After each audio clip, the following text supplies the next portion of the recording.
Ready? Good evening, everybody. This is the Palmdale City Council meeting for May 5th, 2026. Happy Cinco de Mayo. City Clerk, can you do the roll call, please? Mayor Olson, Here. Mayor Pro Tem Bishop, Here. Council Members Loa, Here. Betancourt, Here. Alarcon, Here. Commissioners Fragasane, Here. and Betts. Here. We have a quorum. Okay, great. If you're able, please stand for the Pledge of Allegiance, followed by a brief moment of silence. Place your right hand over your heart and begin with me. I pledge allegiance to the flag of the United States of America and to the republic for which it stands, one nation, under God, indivisible, with liberty and justice for all.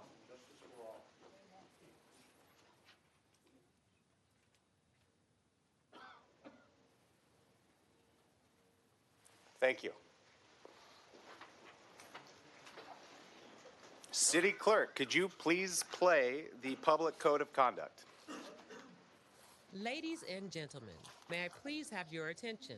The meeting of the Palmdale City Council is now in order. A code of conduct will now be read, and we request that you comply with it to ensure the efficient administration of the meeting. Members of the public, it is your right to participate in today's City Council meeting, and the Council encourages such participation.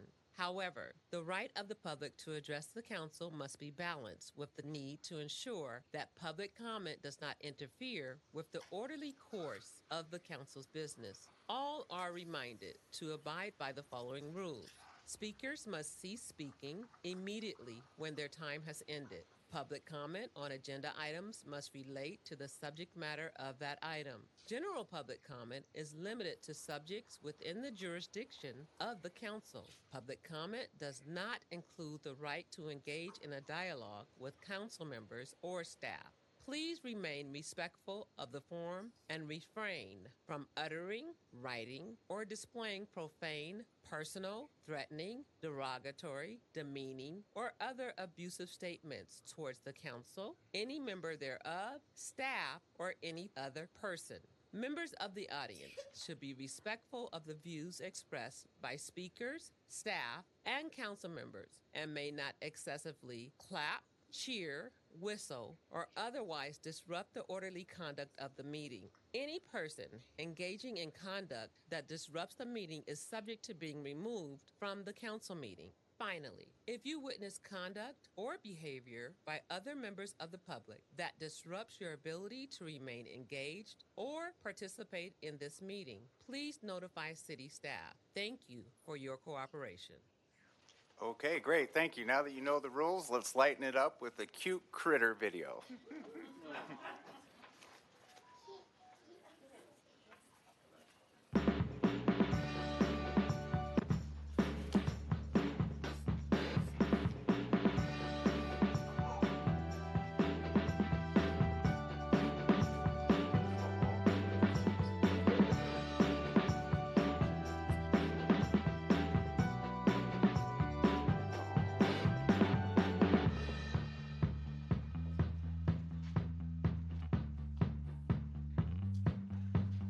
Okay, great. Thank you. Call the LA County Animal Care if you are interested in any of those pets.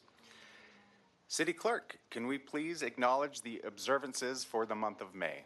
The City of Palmdale would like to acknowledge the following observances: ALS Awareness Month, Asian American Native Hawaiian and Pacific Islander Heritage Month, Building Safety Month, Jewish American Heritage Month, Mental Health Awareness Month, Military Appreciation Month, National Nurses Month, Stroke Awareness Month, Municipal Clerks Week, the 3rd through the 9th, Public Service Recognition Week, Nurses Week, Peace Officers Memorial Day, Public Works Week, and EMS Week. Thank you. Thank you. Okay, moving on to the agenda, section 4, presentations. I'm excited about this first one. This is one of my favorite things that we do every year because we are a proud defense community that will always honor our veterans. So having a Veteran of the Year is really important to me, and I know the rest of this council. And this year, I couldn't be more excited to announce that we have selected Myra Duarte to be our Veteran of the Year.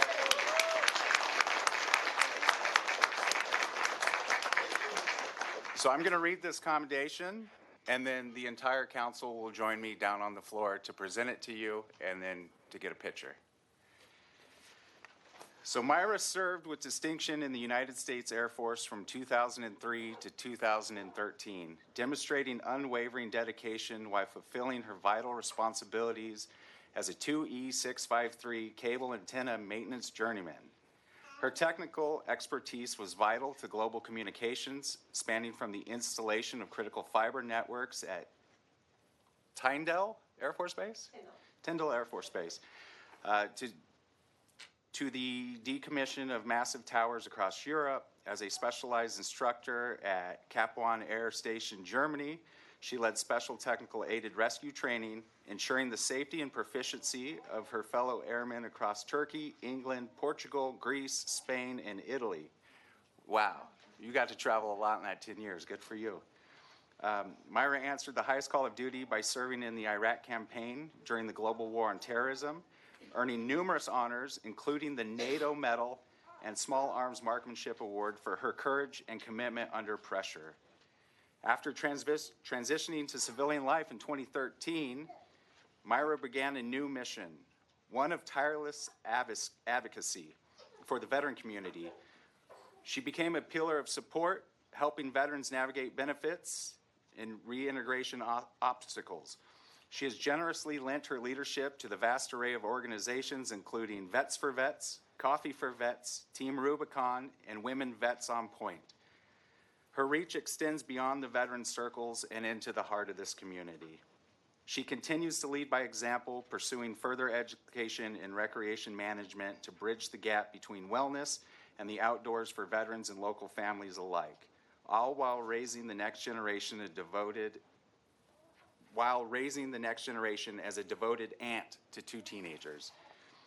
Therefore, I, Eric Olson, Mayor of Palmdale, on behalf of the entire City Council, hereby commend Myra Duarte for being recognized as our Palmdale Veteran of the Year.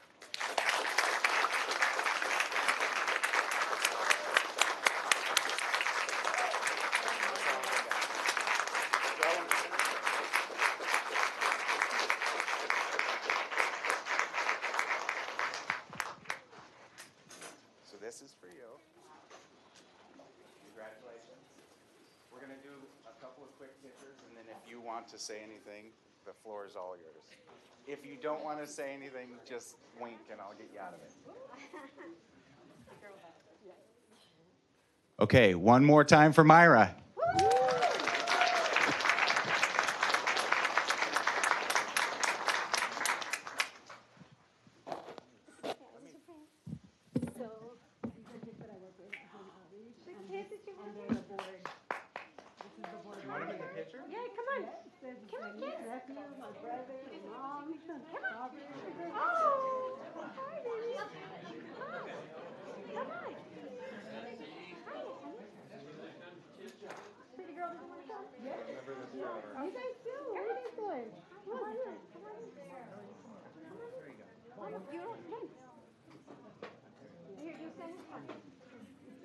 So then we can see you.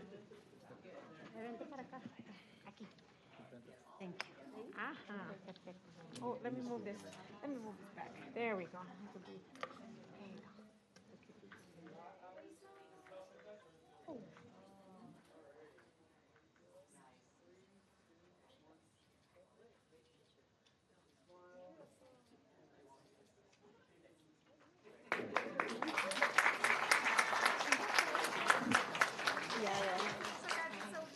Okay, the microphone is all hers. Okay, so first of all, thank you so much for selecting me. It's an honor. Pardon me. Oh, yes, ma'am. Yes, ma'am. You forgot us, so I'm going to just interject here. A veteran was speaking. Have the congressman's office go first. There we go. Okay, from Congressman George Whiteside's office, Victoria Garcia. Hello, everyone. Good evening. Thank you so much. We are all happy to be here, I'm sure. This is the second time I'll be providing a certificate of recognition to this wonderful woman, Mayra Duarte.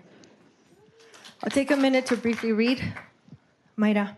In recognition of Mayra Duarte for her honorable service to our country, Mayra served in the United States Air Force from 2003 to 2013 as a cable and antenna maintenance journeyman, supporting missions across Europe and deploying in the Iraq campaign and the global war on terrorism. She continues her service through veteran advocacy, community leadership, and ongoing education. Her dedication to our nation and community is proudly recognized, as you can see. Thank you so much for your service.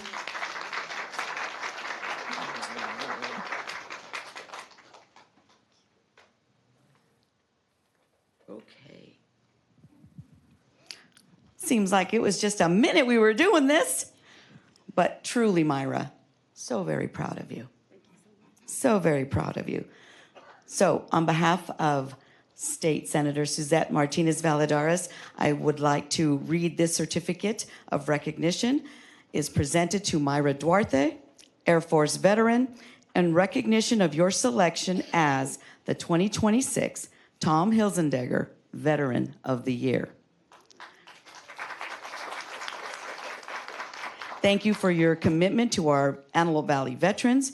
Your bravery and sacrifice are shown through your mentoring and uplifting to honor with devotion our fellow service members and veterans are truly worthy of the City of Palmdale's recognition. We wish you continued success in all of your future endeavors. So congratulations. Notice.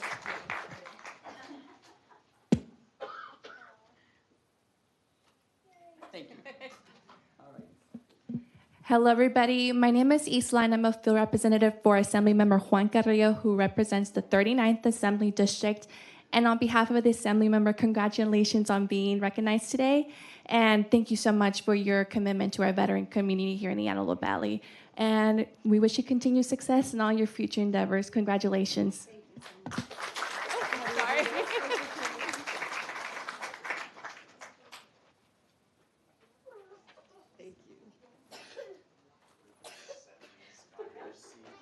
All right. Now the microphone. Now, Mayra, there you go. Ooh. Okay, so thank you so much. This is an honor and a privilege to continue to serve the community, not only from our veterans, but also the youth. I'm like really plugged in because without them, we don't have us. And without us, we don't have them. So we need to continue to set the example, continue to serve, continue to help. And without a lot of the people here, we have Coffee for Vets, Vets for Veterans, Tony's in all of them. So Point Man back there, Congressman Victoria, all of them, they were all right by me. Without my mom praying, without my brother's support, the family, like Robert, it takes a community. So I just want to remind you guys, let's continue to love each other. Let's continue to be kind. Let's continue to help out because that's what it's about. And none of us can do this by ourselves. So thank you so much. I appreciate it. Thank you.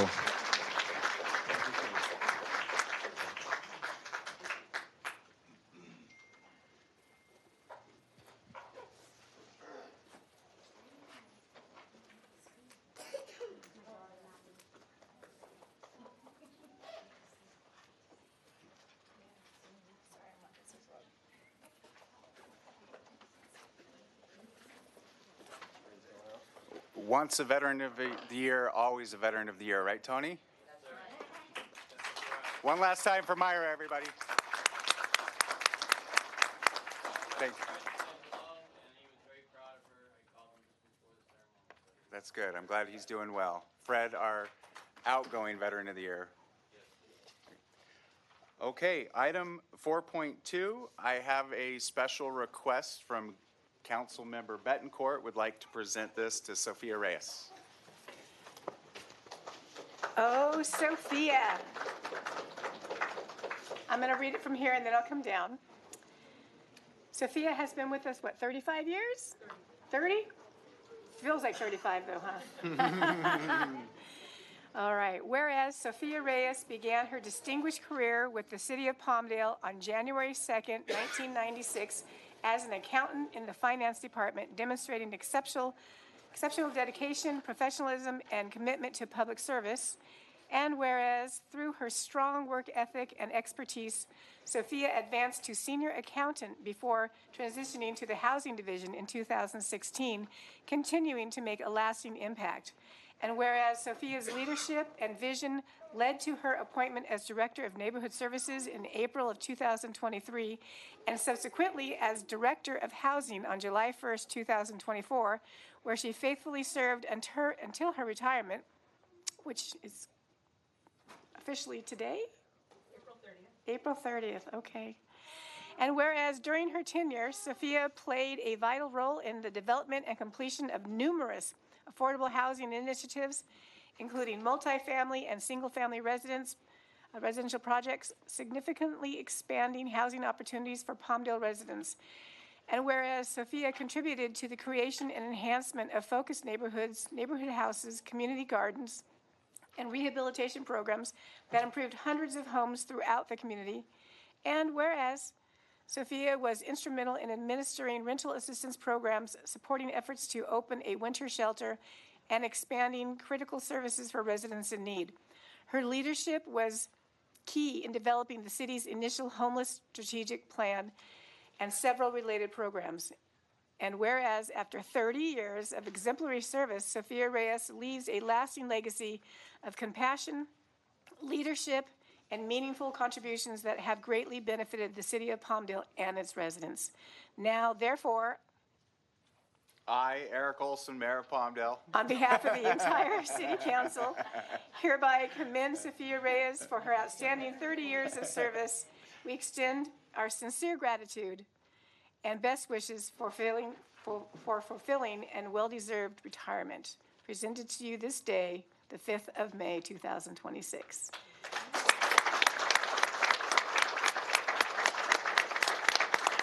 Come on up, Sophia.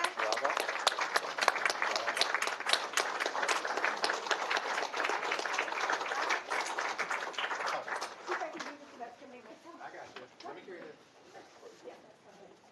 Got it? Carry that.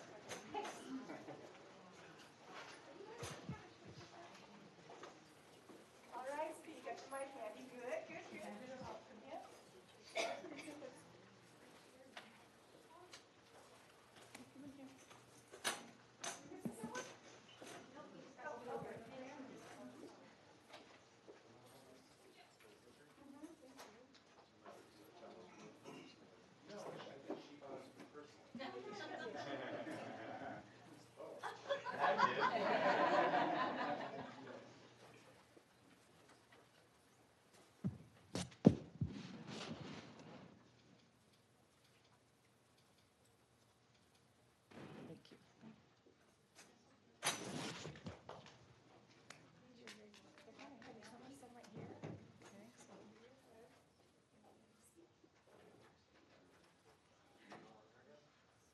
Yeah. Yeah. You know what? It's been fun. We've did a lot for the community. We helped to identify what needs to be done, and with the housing team, which is we're all here if you'd like to stand up. My housing team. You too, Anna. We're able to bring the services to our community. And with the help of council approving all of our different programs, so that we can bring the affordable housing, homeless services, the grants, infrastructure, working with public works, working with parks, working with finance, communications. Everyone collaborated to do all the great things that we've done here at the city. So we appreciate everyone, and thank you so much. Thank you. Thank you. It's been great. Mayor, would you like to take yours? Nope, that's it. Great. Thank you so much. Oh, Mr. Loa would like to say something. Sophia, we first met in 2001 when I was on the council the first time. And, you take so much institutional knowledge with you. That's what, it almost hurts, right? Because all of that experience that you've had over all these decades, and you've accumulated it. But I think you've been working with your team to build their knowledge so that they can follow in your footsteps. But thank you so much for your service to the city of Palmdale and all of its residents. Thank you. Yeah. One more time for Sophia.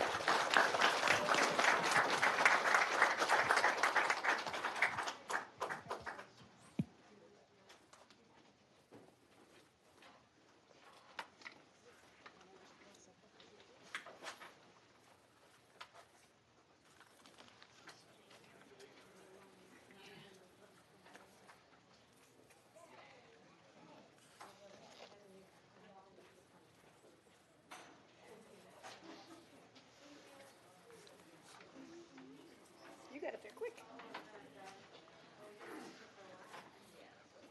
Okay, now is the time for non-agenda public comments.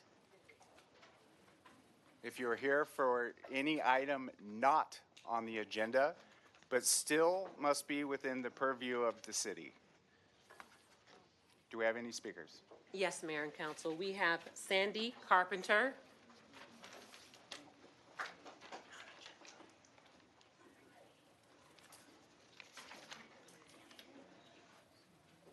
Sorry, this is my first time at a meeting, so I don't know the etiquette, I guess. So I just want to talk briefly about the AV Edge. It's a regional economic development organization in Antelope Valley. Its stated mission is business growth, workforce development, investment, and economic expansion in Palmdale, Lancaster, and surrounding communities. But residents are asking simple questions. We want to know who the workforce development is for.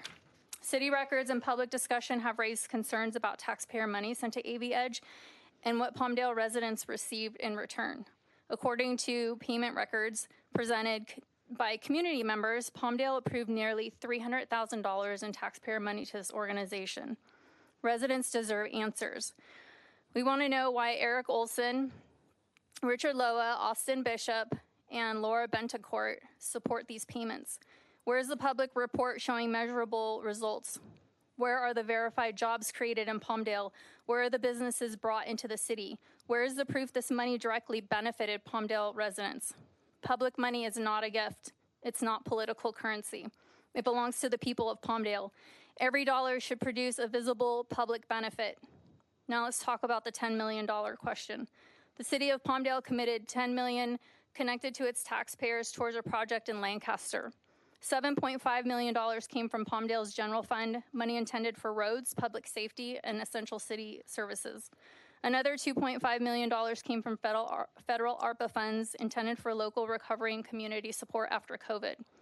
That money went to a facility in Lancaster described as a regional resiliency and event center. After the funding was approved, the project was renamed the Paris Center, honoring Lancaster Mayor R.X. Paris. Residents have every right to question that sequence. Public money moved first, political recognition followed. Austin Bishop, Richard Loa, Eric Olson, and Laura Bentecourt all voted yes on this. I have a correction. I was the no vote. Okay, I stand corrected on that. However, was there a correction in any of the other 3 votes? Palmdale residents funded a project outside their city and outside their direct control. That raises serious questions. Who negotiated this agreement? What legal protections exist for Palmdale taxpayers? What guaranteed emergency access does Palmdale receive? What revenue returns to Palmdale, if any? Who controls operations and decision-making? What measurable benefit does Lancaster provide in return? If those answers are not documented, enforceable, and transparent, residents have every right to demand full disclosure from both cities. Your money was spent, and the people are owed the truth. Next. We have Eugene Hernandez. Eugene Hernandez. First of all, I'd like to thank Dr. Miguel Coronado for his work in Lancaster in bringing about FBI investigation over the corruption. And I hope this investigation continues here in Palmdale, because what you have done by giving the $300,000 plus money to AV Edge is criminal. You know, you have bypassed the citizens of Palmdale just so you could have this influence. And in all respect, you should all resign for this corruption, because it goes without saying that you no longer represent us. You represent corporations. And all the taxpayers, all the citizens, all the voters of the city, you don't care a thing about. If you had any kind of honesty, any kind of honor, you would resign. Otherwise, I hope that Ralph Bontam, the Attorney General of California, that Nathan Hochman, the county supervisor, investigate you for this corruption, because it goes deep into your wallets, what you've been doing. You have no honor whatsoever. And like I say, resign or suffer the same thing that's going on in Lancaster, because you're tied in with this corruption. You know, you have bypassed us as voters, as taxpayers, as residents. You're just in the pocket of AV Edge, which does nothing for us. And you cancel meetings. You had one meeting in November, one meeting in December, one meeting in January, one meeting in February, none in March. And in April, when I mentioned, Eric says, you're a jackass for bringing this up. And then he canceled the future meetings of April. So what kind of gutless, soulless city council are you? You're disgusting. You're not in any way like Pete Knight or other city councils which had a conscience, which had honor. You're a city council without honor, especially you, Eric, and Austin. You're especially corrupt, and there's nothing that could be gotten from you other than your resignation. Otherwise, let the FBI investigate all of your doings, all your malfeasance, and all your corruption, because you guys are soulless. Thank you. Dr. Coronado? I hope you guys noticed that the videos that I've been doing regarding everything that's going on in Lancaster received about 100,000 views or more. So Palmdale residents deserve transparency, accountability, and leadership that respects working families. We're not doing that. Residents do not end up under one of the highest sales tax burdens in the region by accident. You did that, with the exception of Andrea. This happened through political decisions, ballot measures, and city votes, while families already struggle with raising rent, food, gas, insurance, and utility costs. Every time families buy school supplies, clothing, household goods, or repair a vehicle, they pay more. Seniors pay more. Workers pay more. Small businesses pay more. In 2020, Palmdale voters approved Measure AV, which added a 0.75% local taxes. Everybody did that except Eric and Andrea Alarcon. Public Records tied support for that measure to Hofbauer, Loa, Austin, and Ms. Laura Betancourt, who personally I really like. Then in 2024, the Palmdale City Council voted to place Measure PD on the ballot. You did that. And I want the people to understand that. The City Council was Bishop again, Richard Loa, Laura Betancourt, and Eric Olson, who loves saying he's mayor. Not for long. Voters later approved the measure allowing automatic sales tax increase without requiring future public votes for each increase. So I want to make sure to tell the people, look out. Don't be stupid. What did taxpayers receive in return? This is bigger than one tax measure. Residents see a pattern of higher taxes, weak accountability, and frustration over how public money gets managed. Where are the strong opportunities for young people? They're not. They're causing havoc at the mall. Where is the support for small businesses? I don't know. Where are the real investments in housing stability and mental health services? A lot of homeless in the community, a lot of mental health issues. Where are the measurable outcomes residents were promised? We don't see them. Taxpayers also deserve answers about costly leadership failures. Millions of dollars paid to J.G. Murphy and other staff, 5.5. My time is running out, so I want to just make sure to mention that one of the only things that you guys have done good is to hire a bunch of women, good leaders, starting with Nardi, to run the back office, because frankly, I'm going to be spending the rest of the year making sure that you don't get elected, Eric, again. Get that for sure. It's on record. Laura Betancourt, again, I like you personally, but it's not going to happen. Andrea, looks like the only person that has a heart for the community and soul for the community is you.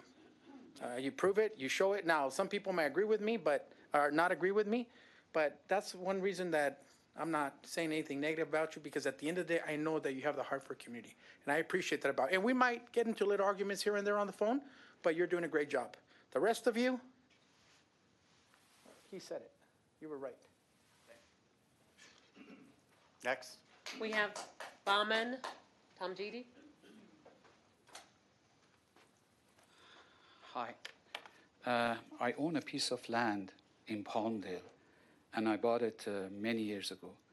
And the zoning on that land was changed in 2023 without my knowledge.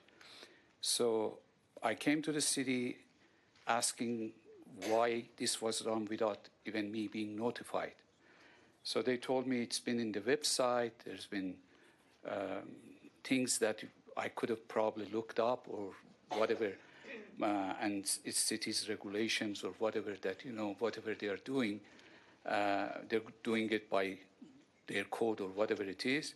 But I asked them why I was not notified by mail, because I'm sure you guys have my address and everything.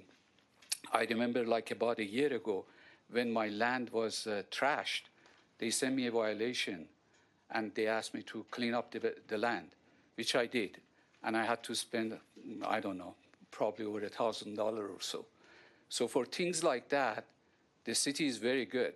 Or maybe every year when they want taxes, we have to pay on time. But when it is rezoning, nobody sends one letter telling us that, look, we are in process of rezoning, and if you need to come over or you have objection or whatever, maybe they can reach out better to us, but they don't do that. So what happened is I was trying to, first I was trying to build my land. When I bought it, the intention was to build my land for light industrial, like a small factory. But then things happened and my money was tight and I couldn't do it. So a few years ago, just before you guys changed the rezoning, I had a buyer and they were going to actually do a manufacturing. And it was right fit for them. But somehow we didn't come to the agreement on the price, asking price versus the offering price. So we backed off and I took my land off the market. And I decided that maybe after a while, I can list it again. As I was trying to list it again, I noticed that, wow, the zoning is changed from light industrial to office flex or something like that. So it's like a slap on my face that I kept my land for such a long time. And all of a sudden, the zoning changed, and I was never notified. Now, I went to the city asking to be rezoned or do something, and they said it takes thousands of dollars, months and months, and you got to do this application, that application. I don't think this is right. You guys have to do much better than that. We pay taxes to you. For violation, you penalize us. But when it comes to this... Thank you. Can someone on staff please get in contact with him to get more information? Thank you. Someone will be in contact with you shortly. Next. Roger.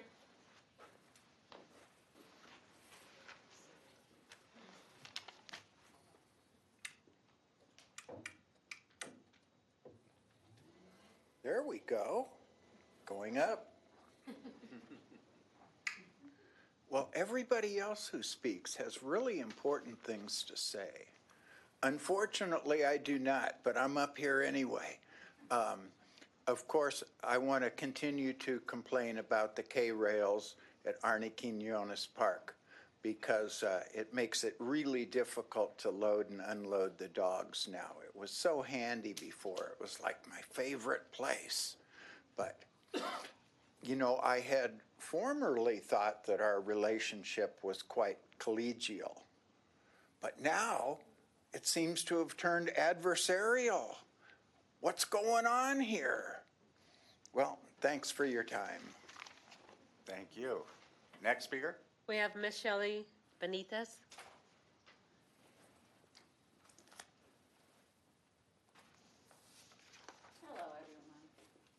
Okay, so it's short and sweet.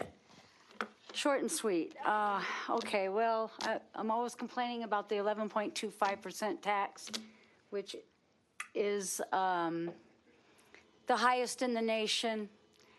And I just don't understand why we don't have roads that look like Beverly Hills or Santa Clarita. So think on that, if you wouldn't mind, please. I mean, if it's already there and you can't do anything about it, then let's do something about using it. These potholes are just something else. Okay, so I have asked before about the vote for mayor. We've got to bring it back to the people. I have had Betancourt, you have been to our meetings, some women's meetings, and said there's nothing we can do about it, but that just cannot be. There's got to be something we can do about it. We should have a vote on you guys. I'm not saying you're doing bad or good. I'm just saying we need the vote. So anyway, that's really all I got to say. Thank you. Thank you. Next speaker. No further speaker cards for this section. It looks like Mr. Gallego wants to speak. Surprise, surprise. Followed right? by Mr. Alvarez. Great. Yeah, so Rich Gallego, Palmdale Freedom Coalition. When last I spoke here, I reminded you that our system of governance is predicated on two important concepts, those being that our representatives govern by our consent, and that in so doing, they protect and preserve our rights. Given the recent Supreme Court ruling on Louisiana v. Calais regarding gerrymandering according to race or ethnicity of districts, I would like to call on the Council to pass an ordinance abolishing the current districts in Palmdale and providing an opportunity for the voters to decide if they want districts or an at-large situation. These matters ought to be decided by the legal citizens of Palmdale. We are a chartered city, and as such, we have the right to pass such an ordinance. And if Kevin Shankman or anyone else wants to sue the city, I'd love to see the mental gymnastics necessary to mount that argument. Supreme Court has ruled. It's pretty much gutted Section 2 of the Voters' Right Act. I think it's pretty clear that we need to bring the city into compliance with it. Now, people can spend a lot of money on lawsuits to get it done, but I don't think that that should be necessary. Now, if the city wants, you put it to the vote and the city decides on districts, I don't have a problem with that. Frankly, I think it's kind of a good idea to have districts because that way every citizen is a little bit closer to their representative. They don't have to wade through 190,000 different people just to be heard, which we'll fix with town hall meetings pretty soon, right? So I don't have a problem with the concept, but it should be a decision of the people. You guys, and it's nothing personal against any one of you, but honestly, look at what our founders envisioned. These decisions are supposed to belong to we, the people, nobody else. You are supposed to govern by our consent and only when you are protecting and preserving our laws. These are simple concepts. I know every one of you understands them. I want you to go back to that, the founders' ideals. It's worked for 250 years now, pretty darn well. So please consider such an ordinance. I think everybody here would like to be able to vote on that. And as I've said before, if whatever way I want things to turn out or the Palmdale Freedom Coalition wants things to turn out isn't the way the voters want it, that's fine. We need to make better arguments. But you have to give these things back to the people to decide. Again, no knock on any of your intellects, but the idea that you and you alone know best what's better for all the people, it doesn't hold water. In fact, it's against the idea of home rule. Who knows better than the people what's best for the people? Thank you. Marcos? Good afternoon. Earlier today, I made a call to our mayor, Eric Olson, and the issue was, where do I place a mattress, which we see everywhere, right? Just so happy my daughter bought a bed, so I got to get rid of a mattress. He called me back, he texted me back telling me what to do and what direction, what to go to. So I just want to, with all the rhetoric you guys get, thank you for calling back and for helping me out. I'm only going to say what's going on today, and that is Cinco de Mayo. A little bit of positive, a little bit of history, right? It's not more than, it's not a taco. It's not a margarita. It's not a drinko day, right? Let's go back on what really happened. So Ignacio Zaragoza, right? Mexico owed some money to some countries. France said, you know what, we want our money back, and if you don't, we're going to go to war. They went to war. Benito Juarez was part of it. And the biggest deal behind this was they took an elite empire by the name of France, governed by Mr. Napoleon, and they beat them. That was the most powerful military in the world at that time. That happened in 1862. It's not Mexican Independence Day. It's an origin of instilling pride of someone who was born in that country. So to this day, when we celebrate Cinco de Mayo and you want to teach something to your kids who are either respecting the holiday or Mexican American or even Latino, that's the origin of Cinco de Mayo. So on that note, happy Cinco de Mayo. Thank you. Does anybody else wish to speak? Go ahead since you're standing, and then you, ma'am, will follow him. He was already up. I'm sorry. I wanted her to sit longer. Sorry.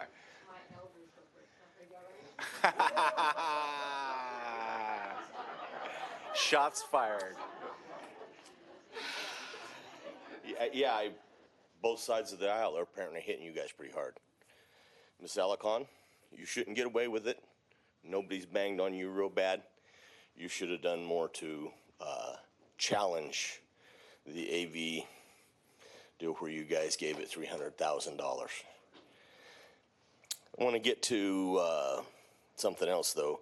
A friend of mine told me that people here probably wouldn't understand what an oligarch is. Oligarch, small group of people who control over everyone else. And that is a king, a dictator, Communist Party. It's a small group of people who over everybody else. 4 of you put a man in as mayor who could not have got elected in by the people. They would like to have their mayor back. They would like to have it where they get to vote. They get to choose. Not 4 of you in all your power do that. Also, you gave $300,000 to a nonprofit. Nobody knows what they did. But you raised the taxes to 11.25% before you gave the money away. Taxes should be raised only when the money's really needed, not to take it from the people in order for you to be able to decide where you want to spend it and find places to spend it. Especially not on a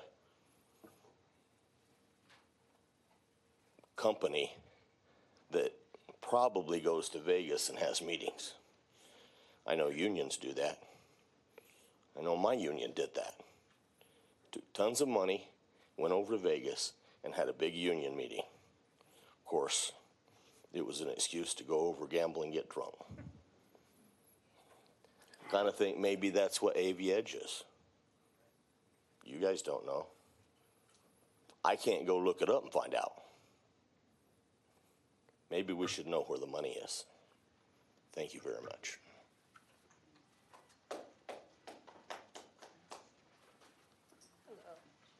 I just want to say thank you for giving me this opportunity to speak to you guys. I am part of the community, and not only that, I also serve the community, whether it's domestic violence, going to a phone call for domestic violence, peer support, and the homeless people. The reason for coming in front of you today is I'd like to know where this money is going to. Why is it going to outskirts of this community and not in the community? And who's auditing this? Who's writing this down? Who's saying where this goes? Why can't it go back into the community? Don't be against us. Be with us. That's all I can really say to you. And my last question is in plain language, English, is where's the tax dollars going? Where is all this going? Why can't it go back into our community to make a better community, like the potholes and everything like that? I mean, I know that I can't keep digging deep down in my pockets to keep, going to gas is ridiculous right now. Everything is ridiculous. And one of my last concerns is serving the homeless. and I apologize if shouldn't be said. You guys honored a lady here today for the winter shelter. Can I know where that's at? Because I don't know where it's at. I have so many people asking me where it's at. And you know what? From my knowledge, it's closed. Okay?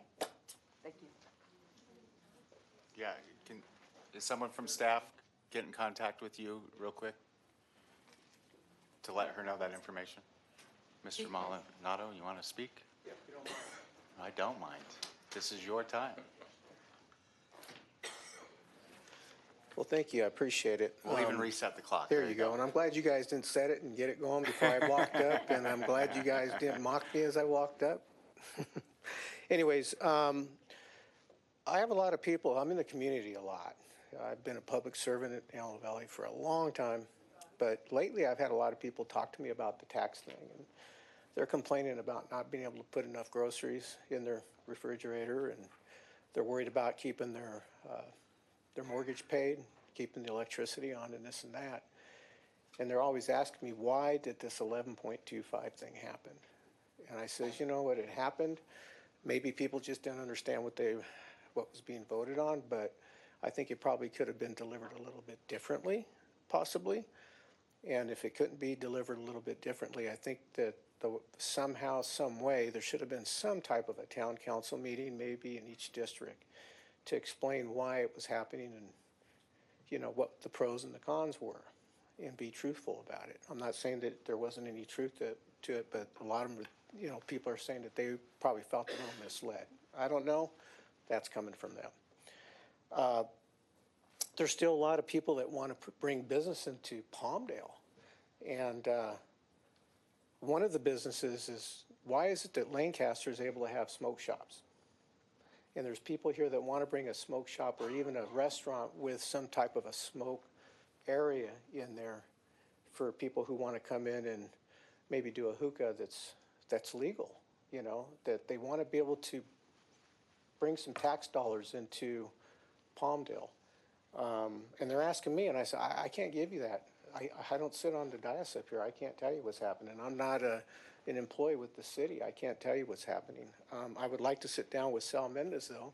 Sal, when we can sit down, I'd love to sit down with you and maybe bring a few of these people to the table with you and see what you can do that you can bring to the city council. But, you know, we're talking about tax money here, and they're still willing to open up a business here, even though the taxes are right now 11.25. I would hope that you guys are really looking into it. Eric, I hope you guys are really looking into repealing this 11.25 tax thing and get rid of it. Even if Lancaster wants to keep it, do something for Palmdale. Because Palmdale is a good city, it really is. It's a beautiful city.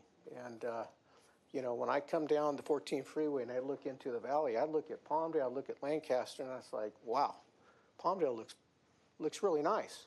I get into Lancaster and all I see is homeless, trash, weeds, houses that are just not being taken care of. But a lot of people are complaining that it's, you know, taxes are killing them. So if you guys could do that, that'd be awesome. Thank you.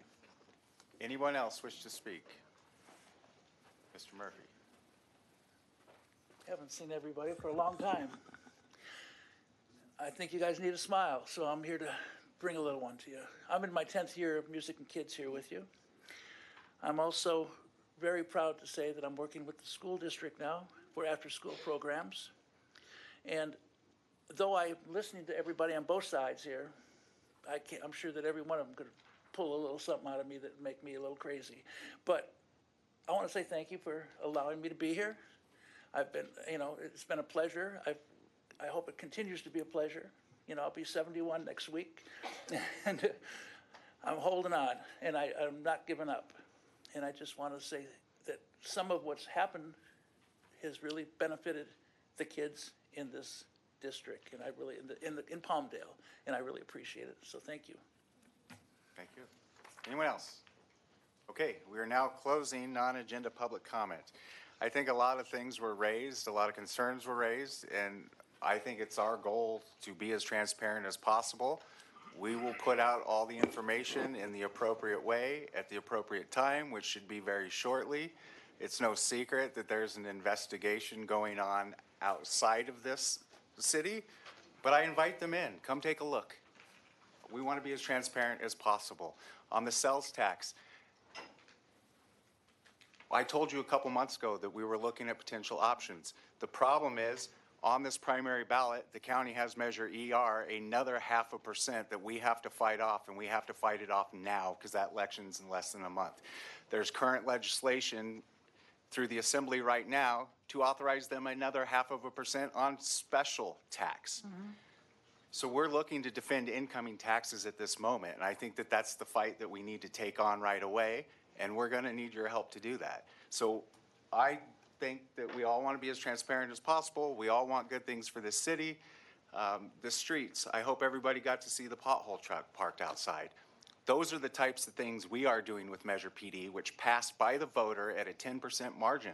The residents know we needed the help, and the idea is, let's raise all ships. Let's increase everybody's tax brackets and put money back into your pockets that way.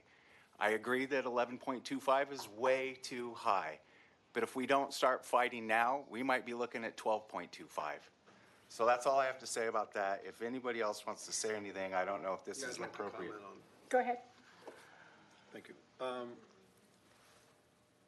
Him, then you. Had we not enacted certainly PD, possibly AV, the county would have jumped in there and they would have taken that money and we would be seeing very little, if any, of it. And I think the voters saw that. So that measure was publicly debated, and we went out and spoke in favor of that. I did, because we wanted to keep the money local. And that's what we got. And it's a substantial portion of our budget, which we will be discussing tonight. But I think that the point that has been made by more than one person tonight, that we need to show results for that money. Yep. And certainly working with the streets, improving the streets, and all these other different things that need attention, the voters have given us the tools to work with, and those tools involve money, substantial amount of money. So let's just keep that in mind. Had we not done that, and had the voters not approved PD, the county would have taken it. And now they're coming after the fact, after they passed Measure A for the homeless, right? The homeless initiative, which is raising $1 billion a year. And yet the homeless issue just keeps growing. So they put that measure in. We did get PD so that we could keep local control over those monies. And now the county is coming back and asking even for more. Where does it stop? But we acted to take control at least of some of the money that we can use here locally. And that's the point. Let's go, Andrea. Okay. And then you, and then Austin. So I was going to reserve this for the end of the meeting, but since we're all talking about the tax, I'll just do it now. It's going to take me a little bit, but I was very clear about my opposition to Measure PD when it was originally proposed. I published an op-ed, at least on my social media. I was having challenges getting it published in our local newspapers. I'm going to read that now because then I'm going to introduce a motion to, or ask that we bring it back for consideration at the next meeting. Why I'm voting no on Palmdale's Measure PD. Far too many in Palmdale are struggling to afford basic necessities. Now is not the time to yet again increase our city sales tax rate. Although it's labeled the, quote, Palmdale Essential Services Protection Measure, Measure PD is just another way to increase our Palmdale sales tax. At first, I was open to supporting the measure when I was told that it would keep our local sales tax dollars here in the city. Because, of course, I want our local dollars to stay local. If we can avoid sending our local tax dollars to the county or state where we get little return for our money, I'm all for it. But in my review, that's not what Measure PD does. Let me explain. Currently, Palmdale has a 10.25% sales tax rate. Measure PD would allow for the, quote, automatic increase of our local sales tax to the, quote, maximum permitted by law. Statewide, there is a cap on how much a city can increase its local sales tax. However, Assembly Bill 2443 specifically authorizes the city of Palmdale to exceed that statewide cap. As a result, according to the analysis prepared by both the California State Assembly and the Senate, our local, quote, sales tax rate could grow as high as 11.5% in Palmdale. That would be one of the highest local tax rates in California. This will disincentivize local buying, hurt local and small businesses, and deter tourism. Our goal should be to encourage people to come and spend in Palmdale, not push their spending away. If and when there is an increase in the county sales tax, Measure PD doesn't give us first dibs to keep those tax dollars locally. As supporters of PD would have you believe, that is not the case. We can't just escape paying the county tax. Instead, we will have to pay the county tax plus whatever local tax our city imposes. And what would we get for taxing ourselves even more? That remains unclear. This is not a property tax or an income tax in which the wealthiest pay a larger share. Rather, as the legislative analysis explains, this is a regressive sales tax, meaning that the burden of this tax, quote, falls more heavily on low-income individuals because those of lesser means generally spend a greater percentage of their income on taxable sales. In other words, this is a tax burden that we Palmdale locals, especially those most financially vulnerable, will have to pay every day. The people of Palmdale cannot afford an additional tax on day-to-day expenses. Seniors and those on fixed incomes cannot afford it. I cannot afford it. That's why I'm voting no on Measure PD. Now, I published that on my social media, and I tried to disseminate it. I did all of that before the election. I tried to get, my position out into the community. Unfortunately, the voters supported the measure. So, there was not a whole lot that could be said at that point. But now that we are here, I would like to ask that we bring this motion back to council for further consideration. I'm going to read this into the record. Whereas on November 5th, 2024, voters passed Measure PD, which allowed for the automatic increase of the City of Palmdale sales and use tax rate to the maximum permitted under California law, thereby increasing the total sales tax rate in the city by 1% from 10.25% to 11.25%. And whereas effective April 1st, 2025, Measure PD caused the city to have the highest sales tax rate in the state of California. And whereas by adopting resolution number 2024-096, the city deferred 1/4 of the 1% sales tax increase enacted by Measure PD to not take effect until January 1st, 2028, and then 1/4 of the 1% to be deferred until January 1st, 2029. And whereas, like the rest of the state and the country, the city's residents are facing serious financial challenges due to many factors, including inflation and skyrocketing gas prices, many of whom are struggling to afford basic necessities like housing, transportation, prescription medications, and food. And whereas Measure PD's increase in sales tax created a disincentive for customers to frequent our city businesses, especially small businesses, thereby threatening their viability and ultimately contributing to the closure of some city businesses. And whereas under authority of ordinance number 1650, the City Council may by resolution or other action phase, defer, or otherwise implement and collect a rate that is lower than the full rate established by Measure PD. I therefore move that the council instruct the city attorney to 1, draft a resolution ordering that an ordinance to fully repeal Measure PD be submitted to the voters at the general municipal election to be held on November 3rd, 2026. And 2, draft a resolution to defer the implementation and collection of the full amount of Measure PD sales and sales tax increase. This deferral shall remain in effect until November 3rd, 2026 election results are certified. And 3, that both aforementioned resolutions be drafted and brought back to this council for consideration and action at its next regularly scheduled city council meeting. This is a motion I'd like for our council to consider. It's to repeal Measure PD and to defer implementation of it until the voters have a chance to reconsider Measure PD in November.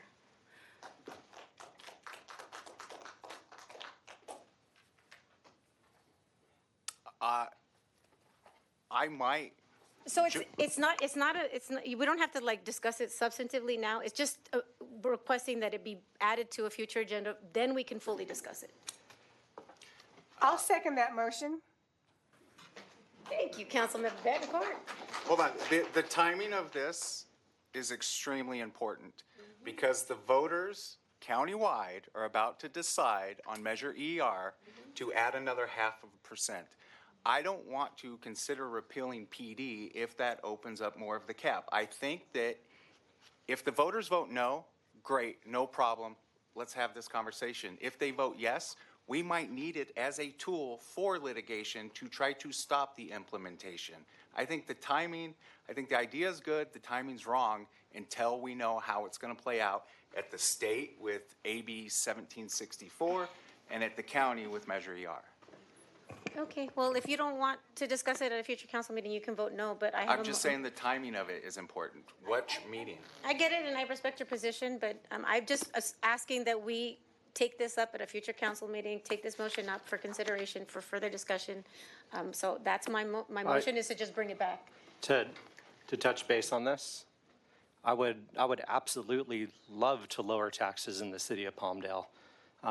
Back in 2020, when we put Measure AV on the ballot, I was the lone and dissenting vote to put Measure AV on the ballot, which took the tax from 9.75 to 10.25. And I took heat for it, believe it or not. I was actually ridiculed for being the only person for voting no against raising the taxes back in 2020. And sure enough, it passed. And people were telling me, Austin, let the people decide. Let the people decide if they want to raise the tax. So I voted no on the dais. I voted no every step of the way, and I was very public about Measure AV and not supporting it. Flash forward to 2024. I was mayor of Palmdale, and Measure PD came forward. This entire council voted to put it on the ballot. I was mayor at the time. If there was any willingness not to, I probably would have supported it. But I had an entire council. I was working with an entire council at the time that supported to put it on the ballot. I felt like it would have been awkward for the mayor to vote no to put it on the ballot with the rest of the council supporting it. And then given the history of what happened in 2020 when I voted against it and took heat for it, I figured, well, might as well let the people decide. But I'm not in favor of this. I don't like the high sales tax. I'm a business owner. I would like to see the sales tax lowered, but we have to do it strategically because the whole point of Measure PD was to protect the county from coming in and doing these increases and taking the local money away, which now seems to be meaningless anyway because they're writing their own new legislation to work around that, which is disheartening to say the least, and has been the top of my mind for a while now. And I'm at the point where I think we need to fight it every step of the way, but we need to see what happens with Measure ER first. Last time I checked, it was 47% were going to vote against it and 46% were going to vote for it. One of the items tonight on closed session, I asked taking litigation steps against the county and the state and other entities to protect the city of Palmdale and what our voters voted on, which was protecting our local tax dollars. So I'm prepared to fight every step of the way. I'm really regretting my vote in 2024. I wish I would have gone with my gut and stayed true like I voted in 2020 to oppose a sales tax increase. But I understand why. We need the revenue and we need to make sure that the county doesn't take any more of our revenue because without it we can't invest back into the city. We're pretty much capped on projects. So yeah, I want to clarify that. And the other thing was I never voted on the fairgrounds project. So that's all. Ms. Backcourt. So I just wanted to say that, and if this is confidential, I'm sorry, just stop me.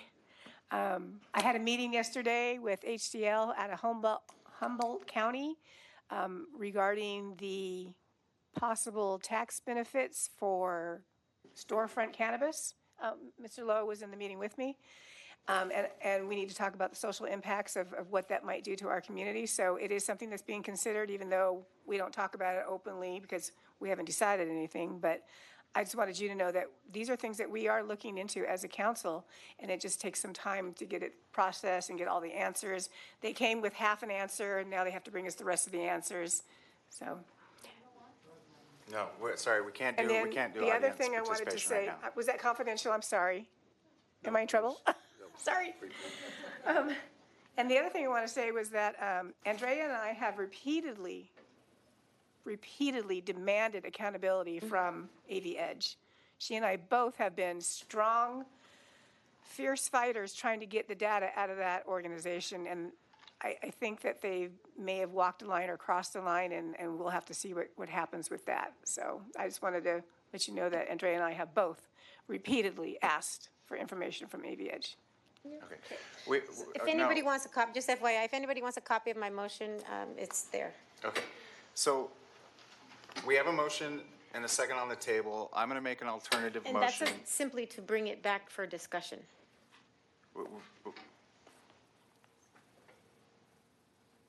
It's not a substantive discussion right now. We're not voting substantively. Yeah, It's just let's to talk bring it about back tomorrow, Yes. next meeting. Okay. We have a motion and a second. Let's take a vote. Aye.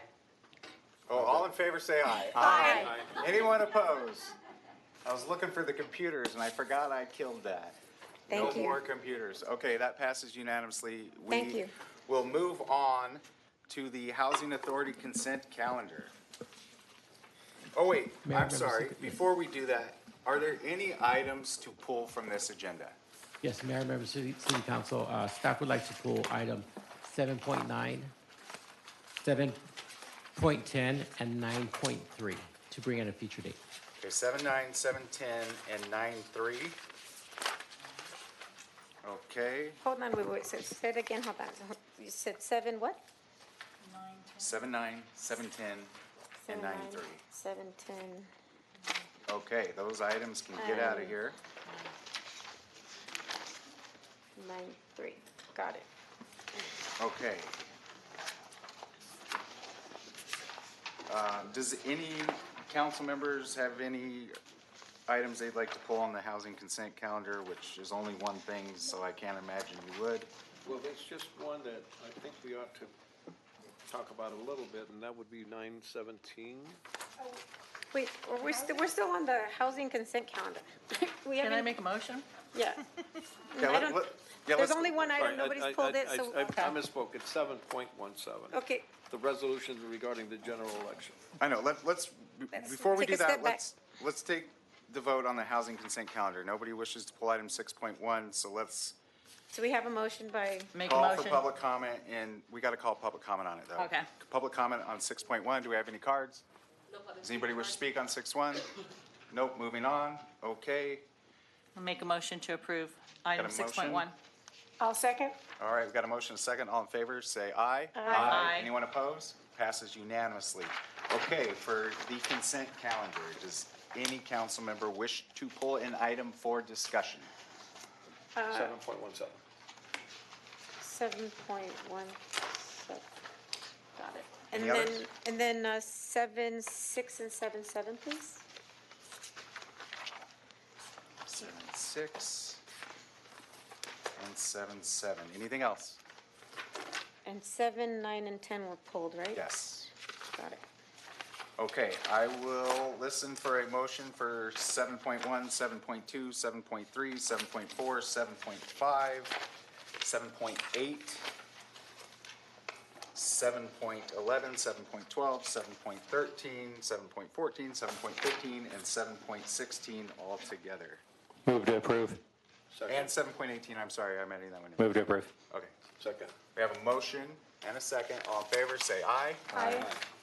Anyone opposed? That passes unanimously. So we will go on to the first item pulled for discussion. Mr. Mayor, can I just respectfully request that we take 7.7 before 7.6? I pulled them both.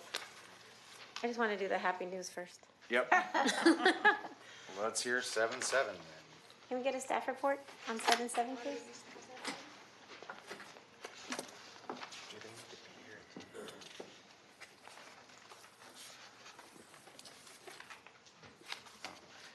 Sorry, before we do that, I don't think there's anything else on the agenda for the Housing Authority, or are they part of the, We have a presentation. just the presentation? Okay, hang tight, don't go nowhere. Yeah. We have a presentation, Comfortable. ready.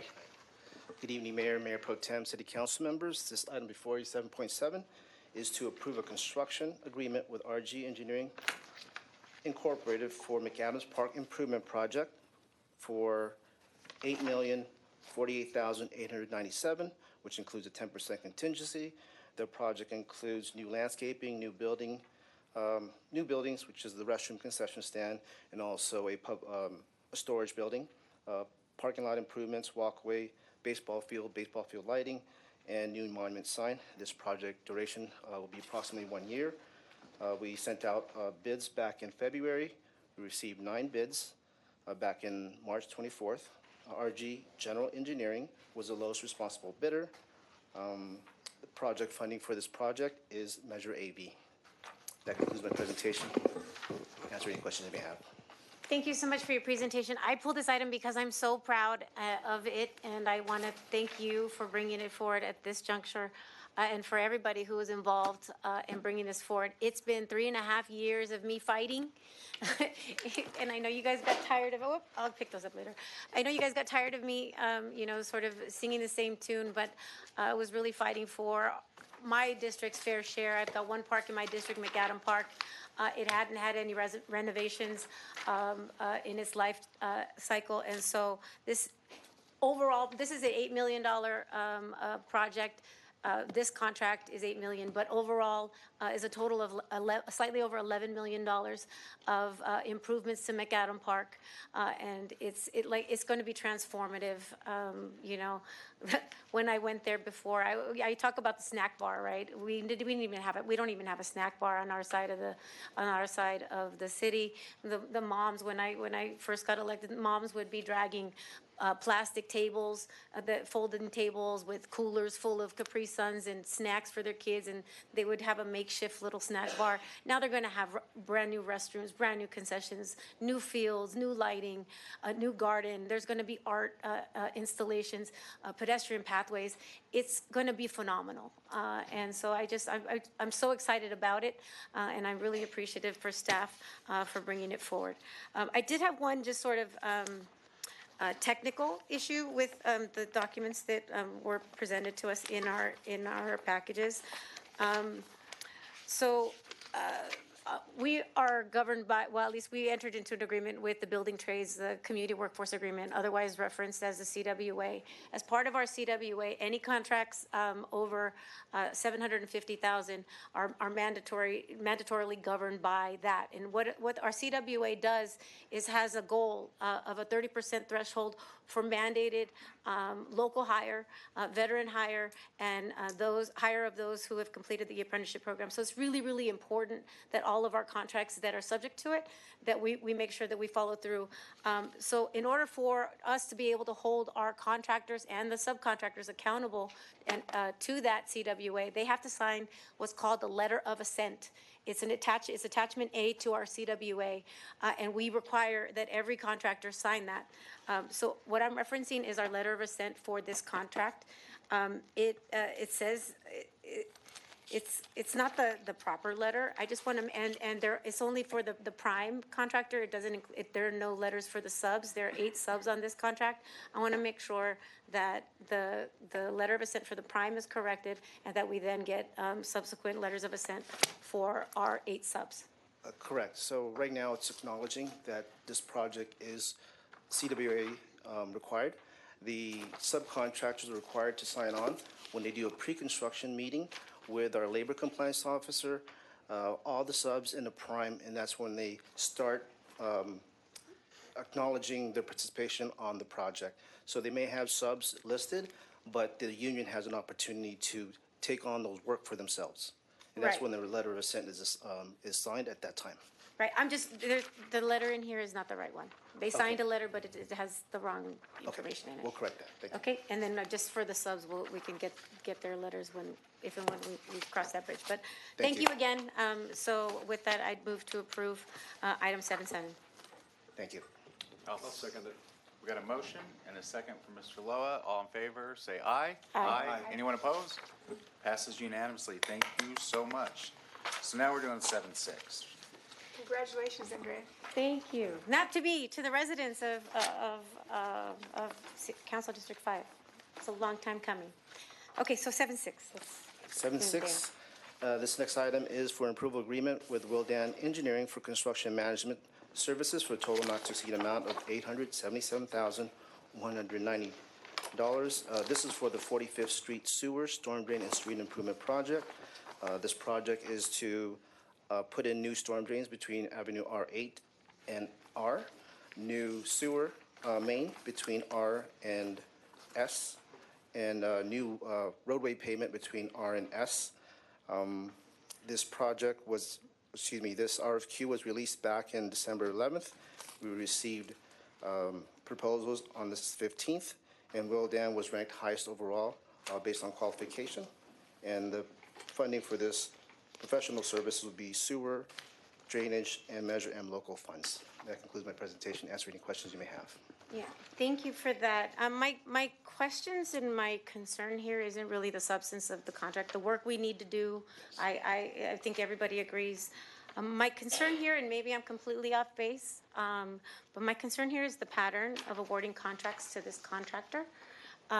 It seems like we're just awarding a lot of projects to this specific contractor, and when I did a little bit of research, I found some things, so maybe you can just explain them to me. So our first contract with Wilden was entered into in July of 2024 for the purposes of an interim public works director. And so we retained them to serve as our interim public works director. Then almost immediately thereafter, we started to award them a bunch of contracts totaling over about 1.5 million. So a month after we retained them as an interim public works director, we awarded in August 8/24 a 3-year $750,000 contract. A few months later, we awarded another 3-year $500,000 contract. And then this fiscal year, we awarded 3 contracts under city manager authority. So it's a lot of contracts. And then this is another contract for another $900,000. It seems, at least from my sort of perspective, when I was looking back at it, it seems like we brought somebody in to do the consulting, and then somehow it's almost like insider trading. They had the inside scoop, and then, continued to award contracts to those that they had pre-existing relationships with. So getting the inside track on the contracts. That's what it looked like to me. I don't know, I could be completely wrong, and everything could be on the up and up, but if you could just explain some of that, that would be great. Yes, so the interim public works director was hired after the former director had retired, and me bringing on board. So the transition was for that person to come in to help me with the transition for the position. This person had no involvement in any of the procurement, whether it was for the on-call bench list or if it was through an RFQ process. She didn't participate or had any say on what was being awarded. So as far as the coincidence of that interim public works director being there and the contracts coming on board was just a coincidence. She wasn't participating at all in any of the process when we hired on the Wilden for the other services. So we brought somebody on from Wilden in July, and then in August we awarded $750,000, and then a couple months later $500,000, and there's no relationship to that. I couldn't tell you, but that's my knowledge of her involvement in her scope, and the services that was provided the city with the Wilden was part of our on-call services. She was not involved in procuring or selecting those services for Wilden. Okay, and then there were 3 contracts this year under authority that did not require council review. So I don't know. It just didn't seem like it was entirely proper, and maybe there was some sort of inside track or inside assistance. It just seems that way. And I wanted to because prior to that, by the way, I did some research on prior contracts. There were no prior contracts with Wilden dating back to 2010, so over almost 15 years before that, no contracts. But all of a sudden, we bring on this interim public works director, and then we've got 6 contracts in a very short period of time. It just seems, I don't know, it just doesn't pass the smell test for me. That's just me. I just have a little bit of experience in public contracting, but you're saying it was on the up and up. It just seems, I don't know if I can support it, because I'm just, all of this, there's a lot of contracts being presented to us today. We were all just got our documents not too long ago, so this one's a tough one for me. I don't know if the council has any thoughts. And just to put things in context, so our our capital improvement program is very robust. We have actively maybe have 50-plus projects, and each projects have consultants on board. So if you take a look at the big picture and what Wildan represents, it's a percentage, a small percentage of what they're being awarded, but they're being awarded based on qualification and not based on that person being here. Yeah, I'm not saying that Yeah. they're not qualified. I'm just saying that we had no relationship with Wilden until this person came in. And so that just seems strange. Understood. So I don't know. If the council doesn't have any further comment, I think we can open it up for public comment. Those are just my Anybody else thoughts. wish to speak? I just want to say, yeah, I hear you, and I see how it's a new company that came in, and I did some research about them too, and they don't seem to be a small outfit by any means, right? They're a large company. I found that they have 1,600 employees. They've been around since 1964. They're listed on the NASDAQ. They're across 22 states. They work with hundreds of municipalities, so Yeah, I'm not I saying never- they're not qualified. Right. But there are other contractors and engineering firms that are equally qualified that when we're doing public procurement and public contracting, we've got to make sure that there's an equal playing field for everybody. And I'm not saying they're not qualified. They're a wonderful firm. I'm just saying it just seemed a little strange. no, absolutely. Everything, it's just, when you look at it, I thought they were a smaller company, and then I looked them up, and I'm like, oh, this is actually a pretty large outfit. But yeah, I mean, if they're qualified, and And we've so had a good history with them, but on this project, they were not the lowest bidder, and then No, the they were not. scoring, they were not. So that's also my concern, the scoring. There were other firms that did essentially equally as well, maybe slightly off. I don't know. I don't know that I can vote to support this one. Mr. Law? Is there any urgency to passing this tonight? This one does, and only because they're overseeing the construction project. The storm drain project portion of it has to be constructed this summer, so there is an urgency because of the upcoming rainy season, and trying to maximize the summer months for construction is important to us. So it is a timely award to have them on board. And also, they participate and take the lead on public outreach, so getting that process started before construction begins is important. So we couldn't put it off until the next meeting, and the next meeting is going to be in June, or are we going to have another one in May? In June. Of the 15 current contracts, you say they're only on 3? Or No, consulting for 3? we have 6 existing contracts with them right now, and this would be another one. How many? 6. We have a 3-year for $750,000, a 3-year for $500,000, a 1-year for $50,000, and 1 year for $70,000, 2-year for $54,000, and this one will be another $900,000. And I thought when I looked it up before, they didn't have a contract in 2011? They had They did. 2010. They date back to 2010, 2011, and that contract was for $46,000. Those are older contracts, though. How many current projects do you have? With That- Wildan? Yeah, no, in total. What percentage of them is Wildan? My best guess would be less than 5%.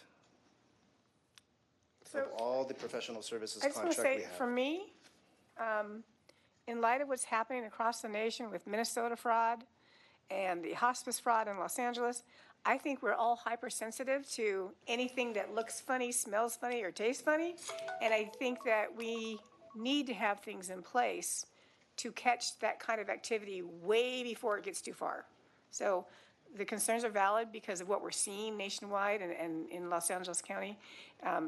No, we're not trying to offend you in any way with these contracts, but it's our job, our responsibility to ask, to search, to seek and find the answers. So I appreciate you giving us the information, but I think we probably want to, I think, Mr. Loa, you want to put this off? Well, I mean, it seems to me that perhaps a few weeks so we can look into this a little closer. Mayor, This particular one would be in order. Mayor, members of City Council, I'd like to remind you that we put it off already once. This would be the second time we're putting it off, so. Right. The reason why we put it off the first time was because I asked for the list of all the Wilden contracts and was not provided for it before that meeting. So I asked for it over a month ago, didn't get it then. And so I put it off out of respect for the team because I wanted to have all the information before I raised the issue. Now that I have the information, now, we're considering. Okay. So I agree with what Councilmember Betancourt just said, that we're all kind of hyper vigilant on this now, especially with everything going on. We want to make sure everything is transparent and above board. I'm going to take you at your word on what you said and the timeliness of it and the overall scope that they're involved. So because this project needs to move forward, I'm going to make a motion to approve. I'll second it, but I had one more question. What was the reason for can you explain the scoring and how we got here and then the price difference? Just for clarification and just for public, because I do want to trust staff. I think clarification is important. I just want to understand a little better, but I do trust what staff is doing. Yes, so Because the bids are just all over the place. Yes, so we don't look at the price when we review the proposals. So it's based on the criteria shown in page 2 of the staff report. We look at expertise, experience, training, and then project approach, their public outreach strategy, as well as compliance to the RFQ. So those are all tallied up by 3 members of my team. I'm not involved in the selection at all. And they rank them, and they take the top 2 or 3, and they do interviews with their team. So the project manager and 2 other members of Public Works interviews the team that's being proposed to make sure it's a good fit with the construction manager and the observer or inspector that they're bringing on board, and which is important for us. Those 2 things, not just on paper, but who they represent, because they have to be a good fit and a good representative of the city. So we base all those 2 factors, and then we rank them again, and this project, Wildan, was ranked number 1 for all, putting those together. That's how we determine Wildan. Substitute motion that we put this over to the next council meeting. I think that the issues that have been raised by Ms. Alarcon deserve closer attention. I am concerned that we get this slew of contracts with only a few days to even look at these things. It's concerning. And Ms. Alarcon has done some looking at this, and Mr. Bishop as well. I spent the whole weekend and was here at the Cracadon this morning. I've been, going through all of the procurement documents for everything on this agenda. And I'm doing my best to do my part and to do my job. And so I felt that it was necessary that I raise it before the council for the council's consideration. So my motion is to put it over to the next meeting, if that's going to be the June meeting, the first meeting in June, or are we going to have a second meeting in May? I wish we could hold 2 meetings a month so that we don't get presented with a double binder and a whole bunch of things that just get dumped on us here within a couple of days of the meeting itself. Okay, is there a second to his motion? And that is to put it off? The next meeting? Sure, second. Okay. Go ahead. If we delay, sorry, I know you said this before, if we delay, what stops the project? I know this has to do with wastewater and storm and drainage and all that. The construction you guys already approved, the contractor doing the work. This is for the construction oversight. So the staff will take a lead in some of that items that they were going to perform. So we keep the project moving. We won't delay. But for them being, on board early on helps staff. We're overloaded on our work. This is helping us with our workload and having them take the lead on some of the items that they're responsible for. Okay, so it will slow down construction schedule? It won't slow down. It just puts on a lot of burden on staff. Okay. And 30 days would put more burden on? We'll manage. Okay, thank you. Okay, so we have a alternate motion by Mr. Loa, seconded by Councilmember Alarcon. Since that threatens the integrity of the first motion, we will hear that first. So all in favor on Mr. Loa's motion, say aye. Aye. All those opposed? Aye, I guess. I'll abstain. Abstain, Bishop. Okay. So I think there were 3 Yeah, votes in favor of the motion. that motion carries. We're postponing this. Okay. Thank you. I don't have enough info. I don't think that's a reason All to right, abstain. we're past it. Let's go to 7.17 now. 7.17. Yeah, I have a question of the city attorney. And I know that this is something that we have to do to kick off the process to have the election in November, November 3rd, regarding the 3 council seats that are up for election at that point. But because of the decision of the United States Supreme Court in Louisiana versus Calais, it could well put into question whether these districts that were drawn specifically on ethnic and racial grounds may be put into question between now and that time. And if we pass this resolution tonight, it's still effective no matter if there is any kind of opposition based on the decision of the Supreme Court. You hit me with the bar exam question tonight. That is a good question. I think, so we have to do this resolution now, given the timeframes for the election code. But the question you're asking is, does this bar us from, I guess, are you asking if we can put something on the ballot regarding the districts? No, what I'm saying is it's potential, and I don't know whether there is or not, right? This is just too recent. The Supreme Court came down with a decision in a few days ago. So up till then, everybody was not knowing what was going to happen. Yeah. It is possibly an issue that could be brought forth to challenge the California Voting Rights Act in its entirety. Any court could strike everything down. That could happen. Or even locally, someone could challenge the drawing of the districts along these parameters here in the city of Palmdale, which could also result in court action to set aside the judgment of the court that imposed districts here in the city of Palmdale. So my question is does this resolution in any way, I mean, if that happens, can our election still go forward? I think if that were to happen, our resolution isn't really going to matter much. Whatever the court judgment is, that is what would control. Yeah. And then city clerk, correct me. I think that we're up on the timeline, and we have to do this tonight to be current for the election in November. Correct?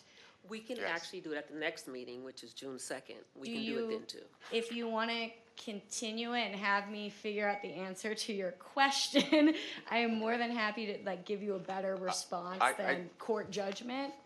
But I think our resolution isn't going to matter much in the face of a court action. I don't think that there's any reason to continue this because, yes, a Supreme Court decision was made specific to Louisiana that will set a precedent for legal challenges in California and elsewhere, but those challenges haven't occurred. They are probably likely to occur, but we cross that bridge when we get there. This is what we have to do now to run the November election. If it's challenged, there will be a judgment, and then we play by those rules when we get there. But we can't make decisions to kick cans down the road based on hypotheticals. Well, it's not a hypothetical. I mean, the Supreme Court ruling is the law of the land, and I don't think that it is law of Louisiana. Just a second, Mr. Olson.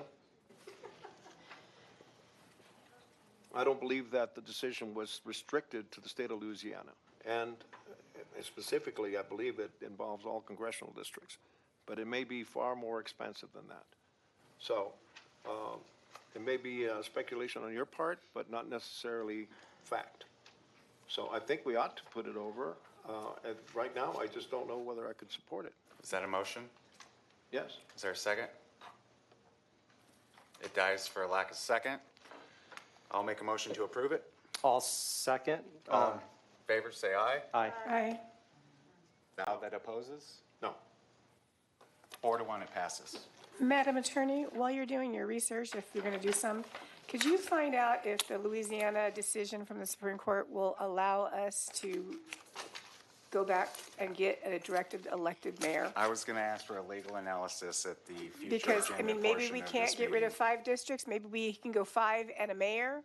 If you could just research that before our next meeting. That's where I thought Councilmember Loa was going, so it was already in my mind. So yes, I will look at this case and give council some Okay. feedback on what it needs Because for that would make Palmdale. our community very happy. So, Yeah. yeah. I was beat me to it. It's really important. No, it's good. I like that we're on the same page. Okay, we're now to section 8, public hearing. Now is the time for public participation. Each public hearing will have its own public testimony. We are at 8.1. City Clerk, please read the title of the resolution. A resolution of the City Council of the City of Palmdale, California, approving the fiscal year 2026-2027 annual action plan for use of community development block grant and home entitlement funds. Okay, great. Before I get to public comment, it might be beneficial to everybody here to hear the staff report, because that might answer any questions that you have. So let's do the staff report first, and then I'll call for public comment. Good evening, Mayor and City Council. Megan Taggart, Director of Economic and Community Development. This item will be presented by our interim housing manager, Anna Linnell.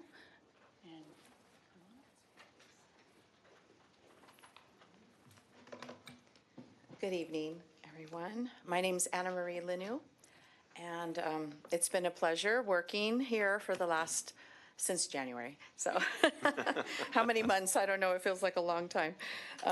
We're going to discuss this evening the 2026-2027 annual action plan and funding recommendations for the CDBG and home programs.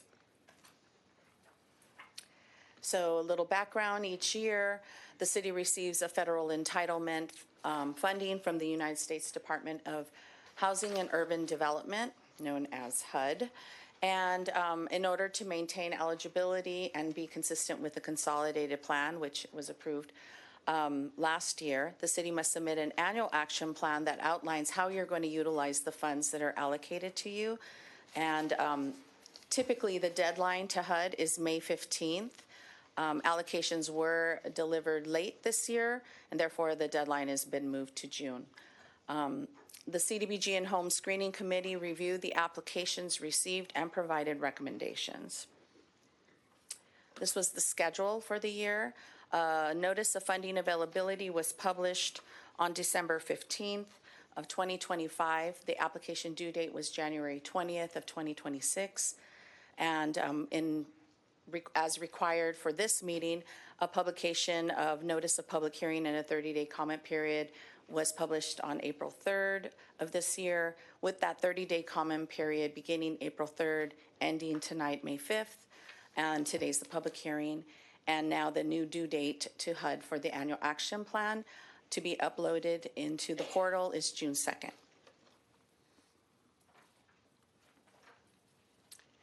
So your annual allocation for CDBG is $1,441,242. There is no carryover from CDBG this year. As far as the home entitlement funds, we received an allocation announcement of $488,175.43. There is a carryover of $2,589,705.70 for a total programmable balance of $3,077,881.20. The grand total for tonight's consideration is $4,519,123.20. Funds for the Community Development Block Grant, CDBG, are distributed in these categories. Capital projects, we have $976,994 available for programming. Public services is capped at 15%, and we are going to recommend programming $176,000. Fair housing services is part of the administration cap and your program administration cap. Both of those equal 20% of your CDBG allocation, and the funds that we're recommending to program are at $40,000 for fair housing and $248,248 for program administration. So for the capital projects, there have been some developments, and the staff have considered utilizing the $976,000 for the Saves Facilities Development Project. And this would be to purchase a part of that project and really get it rolling. So an activity would be established to get that project moving forward. Public services, we received 3 applications.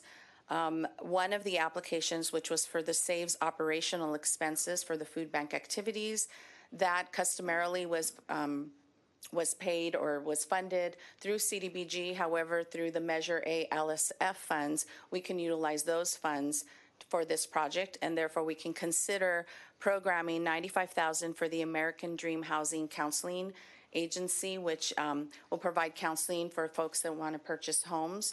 And then $81,000 for the Antelope Valley Foster Friends Resource Center, and this would support Palmdale Foster Youth programming here in the city. The administration, as noted before, $40,000 is for fair housing services, and $248,248, yes, is for program administration. For home entitlement funds, we have for capital projects $2,479,000.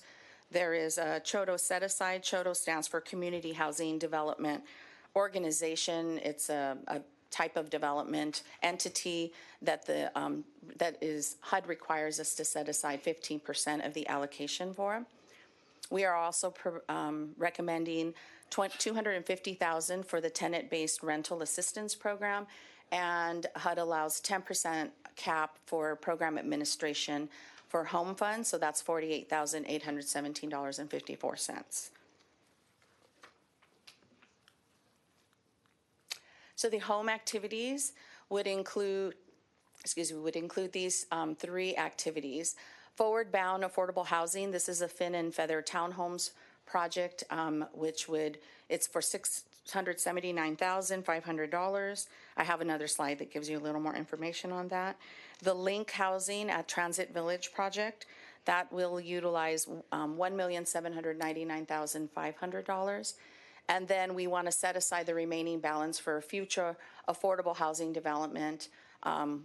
That's just going to be banked there. We need to allocate everything, but at a future date, whatever project that would look like, we will come back. We can either do a substantial amendment or program it in the next fiscal year. The CHOTO set aside is set at $73,226. That will be utilized for a future development project as well. The tenant-based rental assistance that we call TBRA, we're recommending $250,000.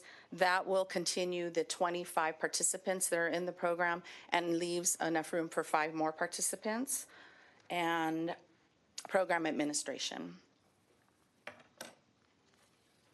This is the Fin and Feather Townhomes proposal. It's at Avenue R8 at Mesilla Avenue. It will produce 8 income-restricted townhomes for rent. Are they aware that we have a Fin and Feather Lake? I don't know if they're aware of that. They're from Palmdale. They need to be aware of that. They are from Palmdale. That's very confusing to the public. Yes, they are a local entity. They're from Palmdale, and so I would think they knew that. It's an homage. Okay. Homage, right? Homage. Okay. Link Housing is the other. That's the project that's slated for Transit Village. It's at East Avenue Q and 4th Street. This is a 100% affordable housing community with 4 3-story buildings, 73 units for low-income families ranging from 1 bedroom to 3 bedrooms. Amenities will include clubhouse, pool, on-site management and supportive services, laundry room, tot lot, barbecue area, teen area, dog relief area, and bike repair station. The Link project is also moving along and wanted to provide an update. They still have to fill their funding. So in addition to this, they're looking at 2 funding sources. They have already applied for the $18 million with La Casa in January, and they're awaiting their award notification. If they're successful, they will apply for tax credits in September of this year, and then they would be able to start construction as early as June of next year. They are also going to apply, should the La Casa award not be announced in time, or they are declined. They will apply for $6.5 million this spring, and they're awaiting the NOFA release, the Notice of Funding Availability. And if successful, they'll apply for tax credits in next year is April, and then they would be able to start construction at the end of next year, which would be December of 2027. So the recommendation this evening would be to open the public hearing and consider adopting resolution approving the fiscal year 26-27 annual action plan. Authorize the city manager, their designee, to make the necessary changes and submit the document to HUD, and authorize the designee to execute documents related to the implementation of the annual action plan. How many units are going to be built in that Link Housing Transit Village? I think I have that. I think it's 73 units. Mm-hmm. Okay. Yes. Thank you for your presentation. I have a question. This is also something that Councilmember Betancourt and I have been passionate advocates for, fighting for a domestic violence shelter in the city of Palmdale. I find it unconscionable that that in the city of Palmdale we don't have a domestic violence shelter, an emergency shelter, or a transitional. And so it's unconscionable that a family or a victim of domestic violence would have to choose whether to stay in the violent home or live on the street. And so since I've been on this council, I know Laura and I have been really working, or at least trying to find dollars everywhere we can to put towards the establishment of, at a minimum, an emergency shelter here to provide beds for those. So when you mentioned that there is so it's on page 3, the future affordable housing, the 226,000. Yes. It has not yet been allocated, but I'm wondering if it's possible that we can, move to set that aside specifically for domestic violence beds, housing, not. So I also know that we just issued a NOFA, Notice of Funding Availability. One of the categories is 200,000, but that's primarily for services, not necessarily for beds. So it's one thing to get supportive services when you're a survivor of domestic violence. It's another thing to have a safe place for you and your children. And so I just want to make sure that we make the distinction between service provision and actual housing. And if we've got the availability of some of these funds, that's not going to be enough for us to be able to open a DV shelter. But at least it's a seed that can be planted and we can build upon it. So if there is no other appropriation for it or ideas for that money, I'd like to suggest that we allocate that to the establishment of a domestic violence shelter here in the city of Palmdale. Okay. I have a question about the American Dream Housing Counseling Agency. Yes. Will that office be in Palmdale, and will it be staffed by local employees? So the location of that entity is in Lancaster, and the services will be here. They do plan on coming into the city to provide those services here, like host the workshops here locally. Is there a reason, if we're going to give them $95,000, they can't rent an office space here in Palmdale? We can I think we know should that. ask. Sure. I really do. So if we could get that question Absolutely. asked, thank So you. we can be conditional on that if that's what you Yeah, want. I think it's important, that our people can get to local facilities. Anybody else have any questions on 8-1? Yeah. Okay. Now is the time for public participation if anybody in the audience wishes to speak on 8.1. Now is your time. Come on up, sir. Oh, Oh, there's two. That's okay. You can, no. him and then you, Mark. Oh, are you speaking? You first, yes, sorry. And then you, sorry. Good evening. My name is Kevin Dillard. I'm the founder and president of the American Dream Housing Counseling Agency. So Oh, good. they probably didn't know I was going to be here, but we're not based in Lancaster. We're based in LA. Oh, that's even worse. But no, actually, it isn't because I'm a homeowner here in Palmdale. Oh, that's good. So I will be opening up an office here. Okay. I just wanted to let you know that. Thank you. I've been in the area since 90, so 1990. Okay. So I will be opening an office here. Okay. Okay. Okay. Thank you. Thank you. Mr. Maldonado. Yeah, they always say keep the money in your backyard, right? So Laura, That, I appreciate what you said about that. As far as the domestic violence, it's needed. It's needed. And the reason why I say that, and thank you for bringing that up, Andrea. Richard, you know, my mom was involved very much with that in Lancaster for many, many years when I was young. And there wasn't enough room for the domestic violence ladies that were getting beat up and needed to be put somewhere where the person beating them up, whether it was a husband, boyfriend, whatever it was, there wasn't enough room to keep them hidden, you know. And I remember my mom was always scrambling to help find a place for them, which there was a place in Lancaster, and I don't want to say where it was. I'm not sure if it's still there or not, but if that's something you guys can do, I think it's well needed, especially in these times with the violence that's out there. I mean, the crimes for, you know, what's happening in the home, they're high. So, yeah, if you guys can get that done, I think it'd be a plus for Palmdale. I do too. It's very important. Yes, ma'am.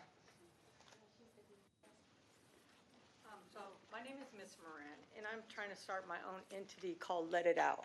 And it covers a wide range of things, including domestic violence. And domestic violence is serious. It all kind of goes hand in hand, drug addiction, domestic violence. All of it leads into one thing. And one of my biggest concerns is with any type of entity, especially domestic violence. I'm not sure if you're aware of, just like Richard said, that the population of homelessness keeps growing. No, nobody wants to see that, especially in our community. But here's the problem. And I'm sorry to say this, but we have people like RX Paris who says that he wants to give fentanyl to homeless people. I'm sorry, that's disgusting. We are all human, okay? And the reason why I am bringing this up is because one of my issues, and I'm not sure how many people know this, back in 2019, they started a new grant which accommodates people in this type of situation, homelessness, domestic violence, drug addiction, and so forth. Why are they signing grants to allow people to use drugs as a coping mechanism? What is wrong with this society today? And why should we be somebody who is sitting up here condoning that? We have to put a stop somewhere to stop that. So I hope with new things coming out, such as what you guys got going on and stuff, I commend you. I'm happy for that. We need it, okay? But leave those grants alone because it's not a coping mechanism. A coping mechanism is counseling, budgeting, and I could go on and on and on about it. And I hope that one day you guys hear about my program called Let It Out. And it goes for a wide range of things. Unfortunately, I had 2 meetings today with LAUSD School District as well, but unfortunately I need to do a little bit more investigating with that. We have kids who are being victims of bullying. Bullying leads to what? Domestic violence, drug addiction, more and more and more. I could go on. I'm a foster parent as well, okay? I got a little one waiting for me at home. So, but with that being said, is we got to put a stop to it some way. So I hope with, I just helped 3 people. Tarzana Treatment Center is one of the places. They get them cleaned up and stuff like that. Then they boot them out. I had a girl can't find nowhere to live. Where does she go? It's a revolving door, and that's what Mayor is doing by giving them drugs. And I'm sorry to say this, I don't speak ill of anybody, but is he also AB's main source to drugs? I don't want to say that about nobody, but we got to get to the root cause of these problems, okay, you guys? And I just hope that you guys can figure this stuff out, okay? Anyone else? Roger and then Michelle. Go ahead. Okay, ladies first, you got me again. I don't even know if I'm saying the right thing here, but am I to correctly see that $8 million is going to a park, but only $4 million is going to housing? Did I get that correct? I mean, because that just seems a little odd to me, hearing what this lady just was speaking about. So Anyway, I know I had another thought too, but I can't think of what it was, so, all right. Sorry, Roger. Thank you. Thank you. Roger. Or Mr. Stotterstadt. Man, speaking twice at one meeting. Unheard of. I, Nobody would do that. no, never.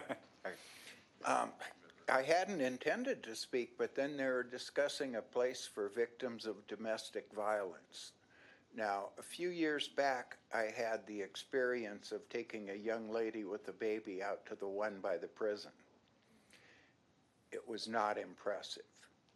I didn't want to leave her there. I wouldn't leave a dog in that place.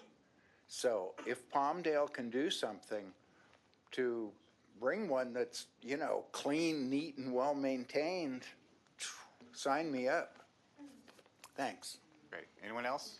Okay, we're closing public comment on 8.1. Is there any more council discussion? No, I just want to close with, I mean, I think it's clear that the community is supportive of us moving forward with establishing some housing beds for survivors of domestic violence.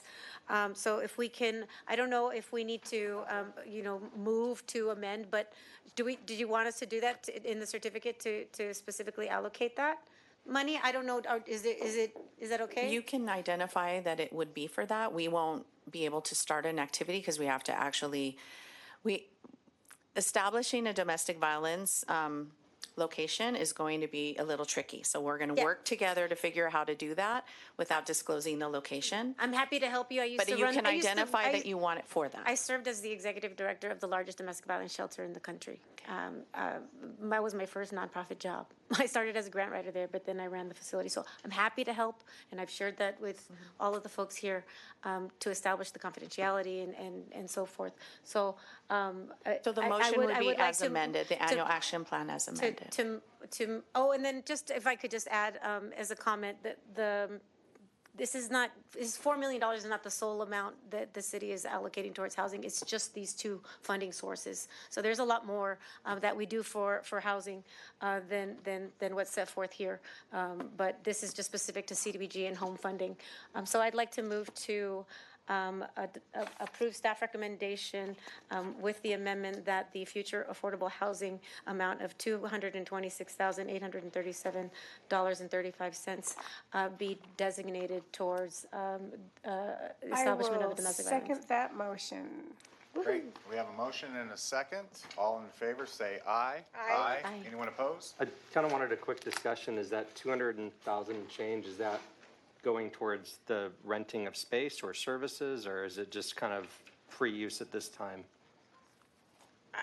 I just I think want it to would get some. it would go to a pot because we're going to need would- some other funding sources to offset. Yeah, Because that's not- 200 is not going to get us there. Yeah. 200 is not going to get us there. So next year, you should get another allocation. There's also other types of funds that we can look at, but this would be some establishing that's what staff is going to look into, how to do this. There are some rules with regards to the federal funding on how to identify whether it can be a rental property. I don't think so. I think we have to develop the property or rehab a property, and then there would be the management of the property. So there's some steps to planning, but the funds would be set aside for Right. the So with the motion that we program. made, that restricts that money from being spent on other things other than the focus on domestic violence. Right. So that money that we just allocated was not earmarked, I guess, so to speak, for anything. It's just, okay. Yes. But if we do down the line, like later in the next fiscal year, if there's resources, if we can use that money towards actually resources towards victims, we still can, right? Like it's. This Yes, would be well, restricted to housing. I'm sorry, in home, the home fund, CDBG is, think of it as services versus, and public CIPs, and home is for the development or, rehabilitation of affordable housing. So it's very specific to the development of the home, of the house. So it wouldn't be for the victims would be so that they can be sheltered there, Okay, whether that's living, renting, or a shelter. okay. Kind of like how we had our neighborhood houses, in a sense. Yes, it could be. Okay. It could be like that. Yes, Okay. like, in a sense, I think we use that the same funding source for the neighborhood homes, I believe. No? No, Okay, I don't think so. No. all right, I'm wrong. Okay, thank you. You a yay or nay? Yeah, I'm a yeah. Okay, that's unanimous. That's unanimous. I want to understand better because when we make adjustments and we're voting on stuff that is different than when we have written down in our agenda, I think it's not only, it's important to me, but I think it's important to the public that we all understand what it is we're doing because a lot of things get voted on very quickly and. Fair enough. I made that motion quick. I'm sorry. With that, I have a request to take a small 5-minute break. Wait, we gotta approve it. We gotta vote. We did. Did we vote? We voted. Oh, We voted. Oh, okay. Thank you. So if you know us, 5 minutes means 10 Thank minutes. you. Stand up, stretch your legs, get to know your neighbor, pass Get to business know your cards. neighbor. Do what you gotta do. Love each other. We'll be back. Love each other. Take it easy.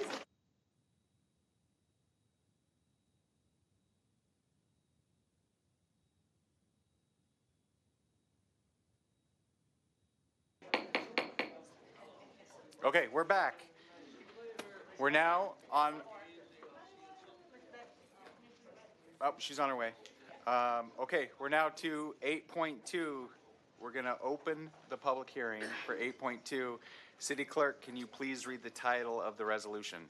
A resolution of the City Council of the City of Palmdale approving an amendment, mod 26-0010, to a previously approved density bonus agreement 25-0003, A9355, to facilitate the construction of a 272-unit multifamily residential development on 2 vacant parcels totaling approximately 9.8 acres, located at the northwest corner of East Avenue Q and 25th Street East.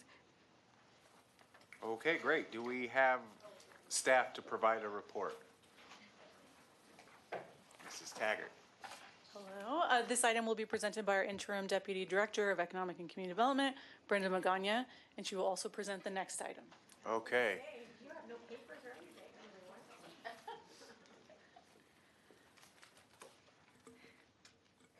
Good evening, Mayor, Mayor Pro Tem, and members of the City Council. The item before you tonight is a resolution amending a previously approved density bonus agreement to facilitate the development of 272 multifamily residential units on 2 vacant parcels, totaling approximately 9.8 acres. The project site is located at the northwest corner of East Avenue Q and 25th Street East. At the time of the original approval back in November, the applicant did not request any incentives or concessions. However, they did request multiple waivers pursuant to state density bonus law. I'm going to get this right. State density bonus law. The proposed amendment to the density bonus agreement includes a request for 3 concessions. Those concessions include to allow utilities to be installed above ground in lieu of undergrounding them. The second concession is from the electric vehicle infrastructure requirement, and the third concession is to allow asphalt shingle roofing material. The project remains consistent with all other applicable zoning and development standards and continues to support the city's goals related to housing, production, and affordability. Under state density bonus law, the city is required to grant concessions when an applicant demonstrates that they result in actual and identifiable cost reductions necessary to provide affordable housing, unless specific findings can be made to deny them. In this case, staff has determined that the requested concessions meet those criteria. Granting the requested concessions will result in actual and identifiable costs for reductions necessary to facilitate the provision of affordable housing units. Additionally, the project will contribute towards meeting the city's regional housing needs assessment allocation. Therefore, staff recommends that the City Council adopt resolution number CC 2026-025. This concludes my presentation. I'm available for any questions. So let me just be clear. This is something we have to accept. Correct. We don't have a choice. Correct. I just want to be clear. So can they at least tell us how much savings this is going to give the developer? Sure, the applicant is here to Good. answer. He's here. He's right there. Yeah. Come on up. Because that's the whole point of these bonuses is to reduce the cost to the developer, right? It's because it's offered, the affordable housing is Affordable offered at a housing. lesser than market Hi rate. there. It's to Hey. offset. So with these 3 concessions we're giving you, how much are you going to save? Absolutely. Well, first of all, good evening, and thank you all again for welcoming me back to the wonderful city of Palmdale. My name's Avi. I'm part of the development team at Lincoln Avenue Communities. We are the affordable housing developer that is sponsoring the Zenith on 25th project on 25th and Q. As staff mentioned, we were back here in November, for the original density bonus agreement resolution and approval at that time, and we thank you all very much for that. We are shortly approaching our deadline with TCAC and SIDLAC, so those are the state agencies that administer the affordable housing funds in California, and so we have our closing deadline by end of month. We are very prepared and ready to close on the land, and we have our grading permit in hand. We're here right at the finish line with the project. As we approached the closing, we had several cost increases, including interest rates gone up significantly since that time. And as a result, to maintain the viability of the project, we kind of went back to our team and identified a handful of items that would have hampered the feasibility of the project. Those are the 3 concessions that we have here in front of you all tonight. Those concessions overall represent a savings in our estimate of around $2 million. Okay. And that's passed down to the people that are going to be living in these properties, right?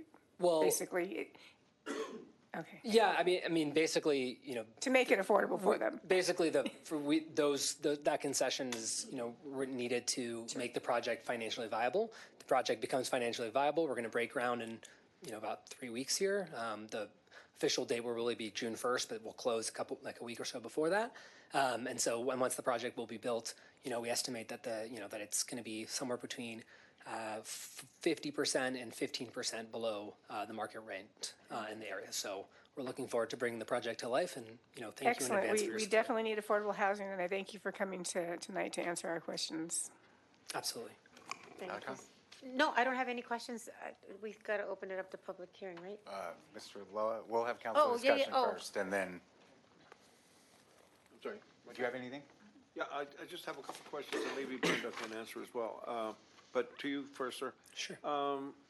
The concession regarding the requirements on slope roofs to be terracotta or similar kind of material, what will be used instead?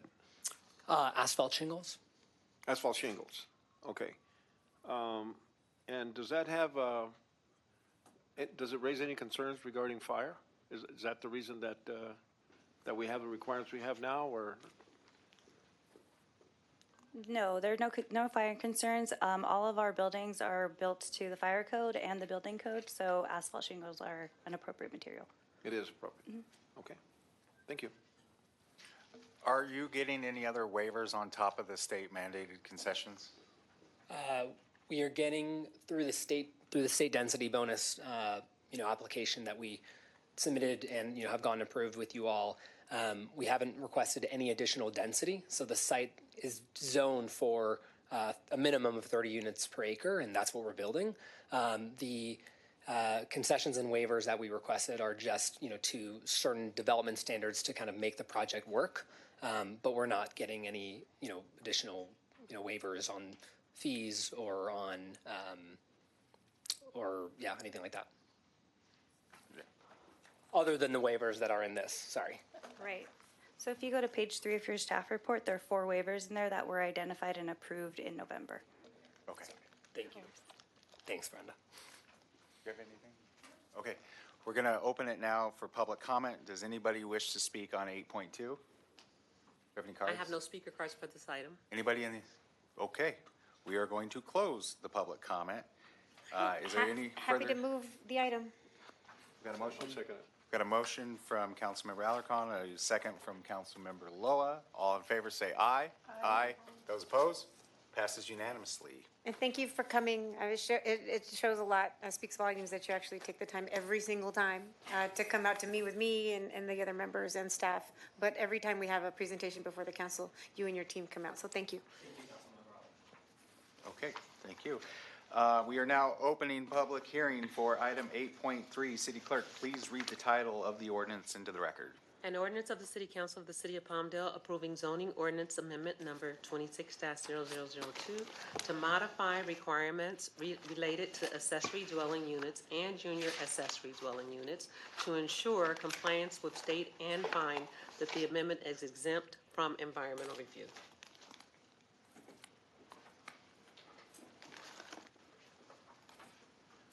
The item before you is ordinance number 1667, which updates the city's regulations for accessory dwelling units, or ADUs, and junior accessory dwelling units to align with current state law. In 2025, the state of California updated its ADU laws to make it easier to build this type of housing. These laws override any local rules that conflict with them. Because of this, the city is required to update its municipal code to remain consistent with state laws. Our current regulations were adopted prior to these changes and therefore need to be updated to compliance. The proposed updates clarify the review process, adjust standards for the size and number of ADUs, update ownership and deed restriction requirements, and confirm that adding an ADU does not trigger fire sprinkler requirements for an existing home. Ultimately, this update ensures the city remains compliant with state law while continuing to support housing opportunities in our community. Staff recommends that the City Council adopt ordinance number 1667. I'm available for any questions. Any questions, comments? Okay, we're going to open up the public comment for 8.3. Does anybody wish to speak on this item? Seeing none? Right, no We'll public speaker. close the public comment. Any further council discussion? How about a motion? I'll make a motion to approve. Second. We have a motion. We need to introduce it too, because we introduce and adopt at the same meeting, so we need to introduce it.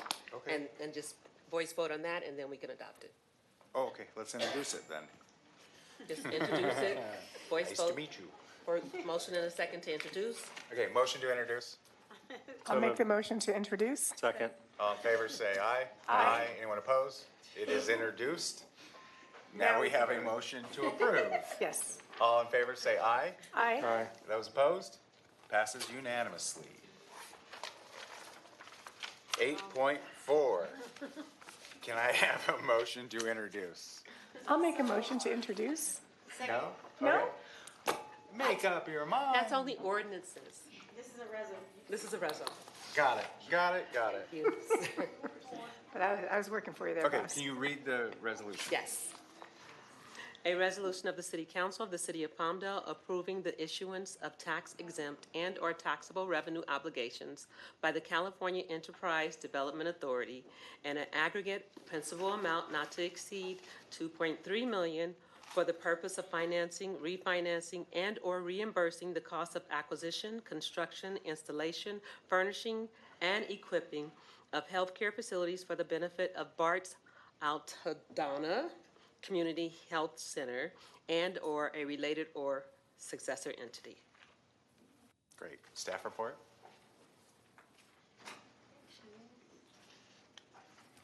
Good evening, Mayor and Council. Janelle Sampson, Deputy City Manager.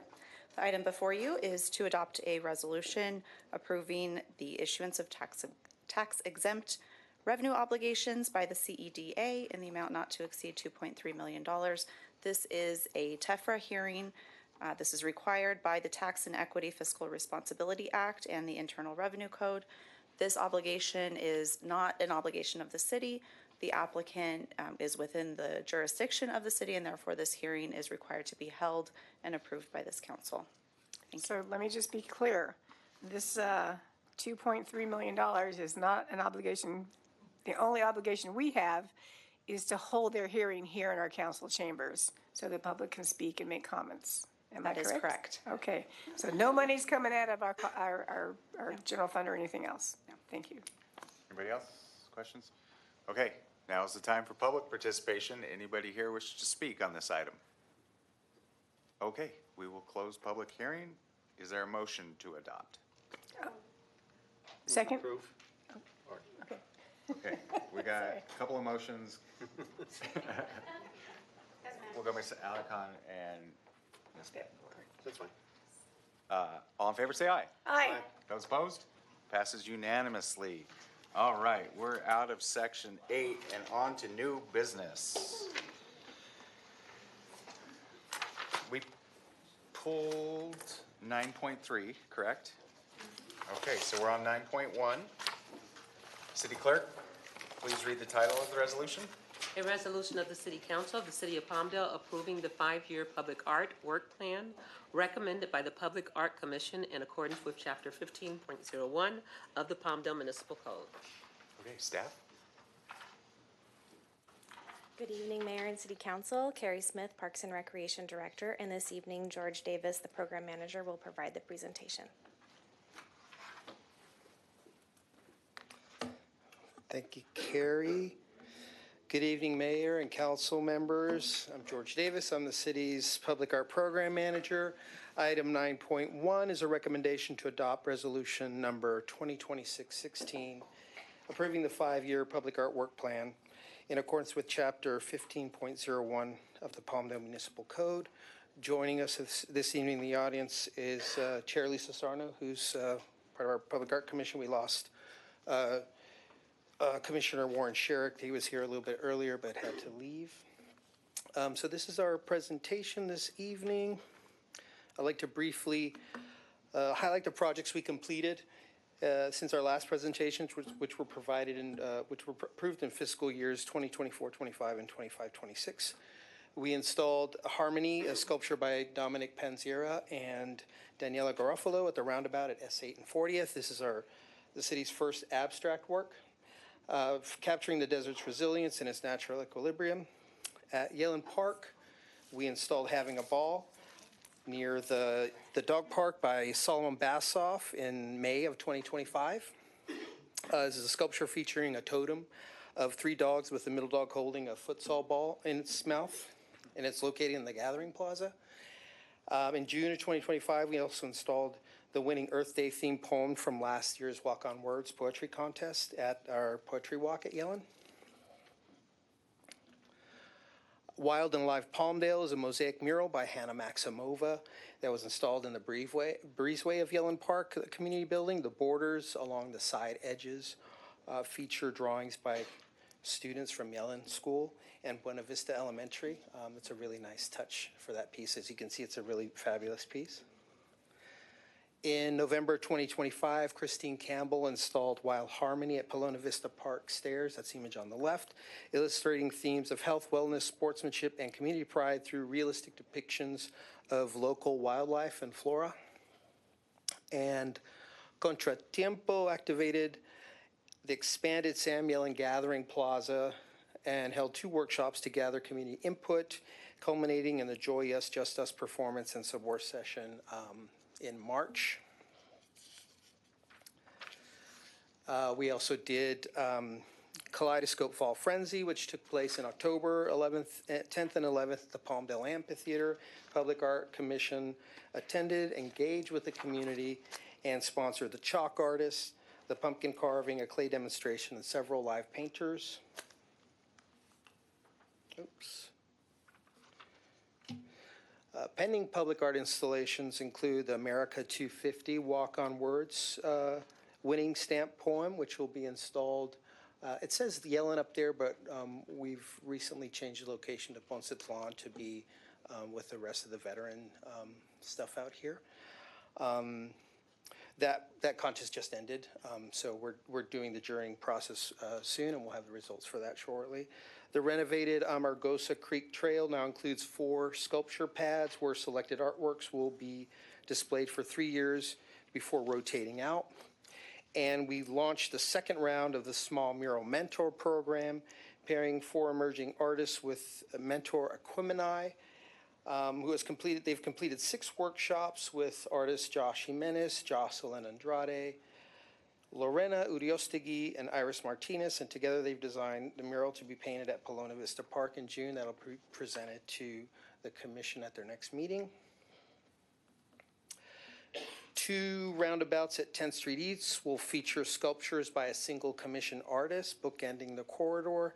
The redesigned roundabout at the Palmdale Transportation Center will feature aerospace themed sculpture. And the McAdam Park Cultural Art Project is a collaboration with 5 tribal partners. the Fernandino Tatavian Band of Mission Indians, the Morongo Band of Mission Indians, the San Fernando Band of Mission Indians, the Uhaviatam of Seminole Nation, and the Tejon Indian Tribe. The project includes 2 large boulders carved with motifs contributed from each tribe, interpretive signage, and supporting landscape improvements. That's going to be a really neat piece.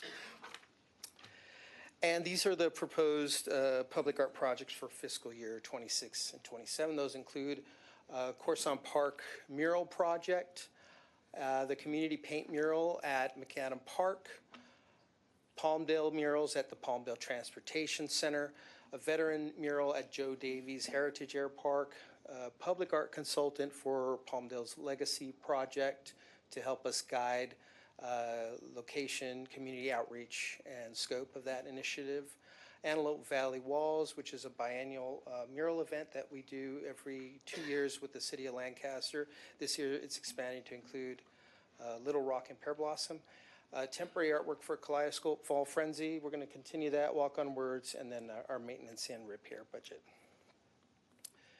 And that concludes my presentation. I'm available for questions. So in the past, we've had things broken down by district. Do you have these art projects broken down by district? We do have the district numbers when we present the staff reports. I don't have a breakdown by district on me at the moment. Okay. I just think the public might be interested in knowing, so I'll get back to the public on this. Okay. Thank you. And then the Chair Sarno's here. I don't wonder, do you have anything to add? Thank you for your service as a commissioner and your longstanding contributions to the Arts Commission. Thank you. Just real quickly, I want to thank the fellow commissioners because we do meet on a regular basis and we go over the details of the public art that is going on to the streets and our walls in the city of Palmdale. But again, the staff, the city staff, we really appreciate them and we want to thank them. But most of all, we want to thank you, the council, because, you approve what we put before you. And it's with the information and the input of our community. And we do hear you, and we also listen to our community. And so what you see before you is a culmination of everybody's voices. So thank you very much. Thank you. Thank you for your work. I just want to say that I'm so excited about my art piece because it's about recognizing the indigenous community. I think is critical, and I don't know that we have anything like it in the AV at all. So I don't think it's anything like that exists anywhere. Anywhere, right? And it's beautiful. I think our ceremony to unveil it is going to be beautiful as well. So thank you so much for bringing that forward. Mr. Lowe, you got anything? No, I'm good, thank you. Oh, no, I just want to give a kudos to the staff and the volunteers that took part in all the art. The board, Lisa, thank you for all your hard work over the years. I think, are we on year 4 or 5 now? Since we established a public art commission in 2020. 2020, so okay, 6 years. 6 years, yeah. yeah, I remember when we established it, and we're all very excited. I got to say, you guys, your team has gotten a lot of work done in the last 5 or 6 years. If you drive around almost any main thoroughfare or any main part of Palmdale, you'll see some type of art, some type of sculpture or painting or wall mural or some type of color and expression. So very proud of what is going on with the Art Commission and all of the projects that we have coming forward. So thank you. Thank you. Okay, don't go anywhere. I got to do public comment. Yeah, one quick thing I wanted to add is we did receive 5 emails in support of adoption of the public artwork plan. Those were forwarded to City Clerk, and she We have them, and they will be in the record. Okay. Thank you. Does anybody from the public wish to speak on this item? Yes. Let's go with who put the card in. Yes, we have Palmdale Women's Club. Good evening. I'm Patty Lindia with the Palmdale Women's Club. I'm here representing both myself and our club. At one point this evening, we had 8 representatives here, but they've kind of filtered off. Sorry. Yes, I wanted to just show my support of the commission and of Carrie and George for all of the work that they've done. Over the past year and a half, I've had the privilege of being able to attend a number of these commission meetings, and I've watched this plan shape and form and actually continuously improve. So I'm really proud to see what we're doing here in the city. So I just wanted to offer that support. Thank you. Thank you. Ma'am, We you're in the have back. Chelsea Williams. Chelsea Williams.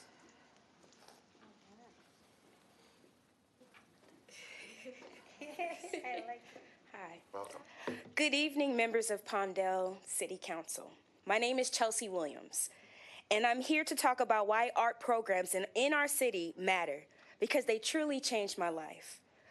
I was once a patient at a mental health hospital here at the Antelope Valley. While I was there, I took an art class and drew blue clouds on a piece of computer paper. And for the first time since my mental breakdown at 20, I felt free.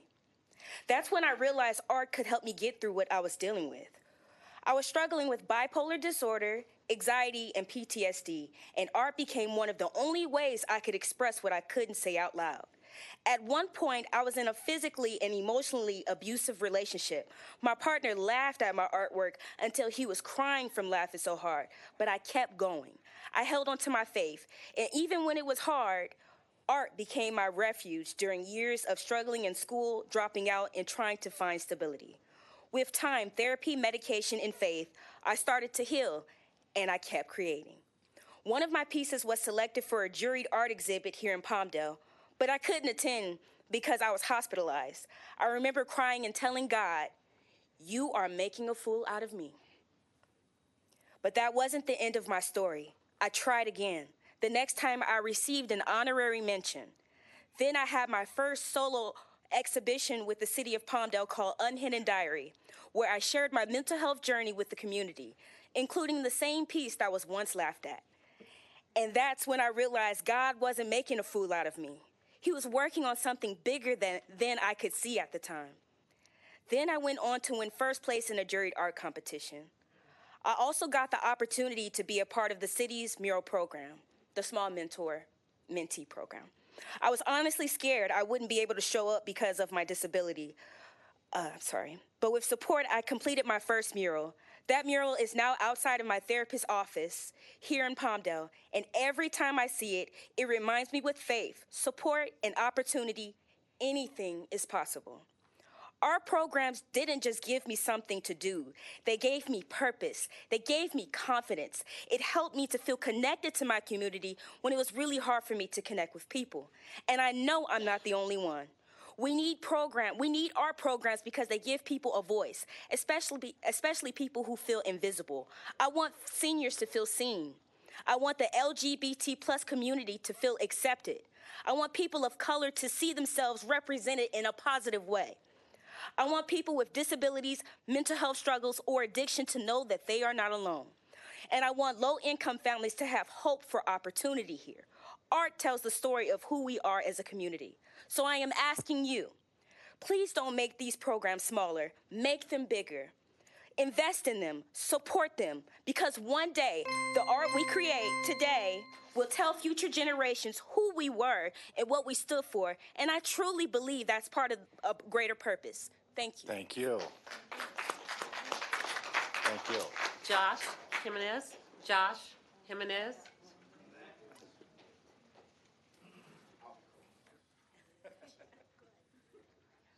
Good evening, members of the council and ladies and gentlemen. I am Josh Jimenez. I am one of the current artists on the Small Mural Mentor Program. Let me just say it's been an amazing month and a half so far getting to work with so many different artists. So think about it like this. Think about different people that play different instruments coming together to bring something that's harmonious and also unified. So that's the way I describe our mentorship right now. It's been a great thing. Being a part of the Mission of Palmdale and their art committee has always been a dream of mine. It's been cool to see in the past 5 years how Palmdale's grown into this cool artistic hub. It's kind of funny because I was comparing it to a friend the other day. If you see how Palmdale is now compared to 5 years ago, you'd say, wow, the Antelope Valley is really artistic. But now we're on a level that's almost rivaling the city of Lancaster, which is really awesome to see. So we're getting there, but I think it's maybe like one or two things. But the amount of murals we have here, also too, we have one of the biggest murals out here in the Antelope Valley. You guys know that, right? The one over on I believe it's Playhouse. That's the one. We got a lot of big ones out here. So just know that. So I'm really happy with the mission we're doing here. I came here to say today that I am very strongly supportive of what George and the city of Palmdale is doing. So with the great utmost respect, thank you all, and I hope you guys keep on supporting these programs. So, thank you. Any other speaker cards? No further speaker cards? Okay, Mr. Hernandez. The only thing I'd like to say is, why can't there be murals showing Chicano history or Chicano leaders? You know, we're a city with an overwhelming Latino population. Why not have a mural talking about Ruben Salazar or about Villa or Zapata? You know, why is our culture always negated and hidden? Even though we're a majority Latino population, none of these heroes come to light in a mural. You know, why is this? There's a bias against us showing our history. I really think it's very much a fault of the city to ignore us. Mr. Maldonado? All right, so I think the murals and all that stuff is just, it's awesome. I think it beautifies the city, and that's what we need. But unfortunately, in the process of beautifying the city with all this, which I think is great, like, it's got to keep going. What are we doing about the graffiti as far as the taggers and all that kind of stuff?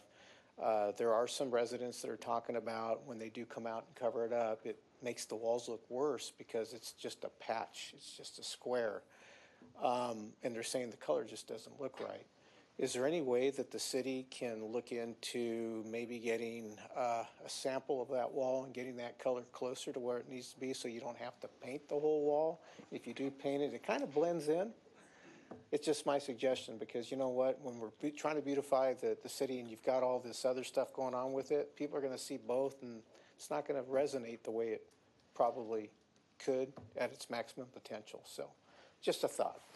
I think we've got graffiti-resistant coating and some other stuff. And we do have paint matching trucks. You know, we Okay. bought 4 trucks. He's right behind you, ready to. Come on in. This guy's an awesome guy, I'm going to tell you, man. Yeah, He's no, on- we he's try on it. really hard, Mark, to make sure that paint matches. Yeah. And we try to get out there as fast as we can, before it gets to be an eyesore. Because, you know, I'm a landscape designer too, so I That's see right. that kind of stuff. and It's Okay. like, oh, man, come on.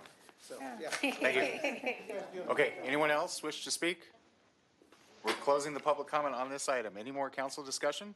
Other than, I just want to say thank you to the artists and congratulations to each of you for your journeys and for your accomplishments. I mean, both of you spoke so articulately. I mean, they're like mic drop moments, really touching, really speak to proof positive as to why these art programs and the Art Commission is so important to our community. So thank you for being here. Thank you for your contributions to the beautification of our city. I don't know, do we need to adopt it? Are we adopting it? So move to adopt? Okay. I'll second it. Any more discussion before I call for the vote?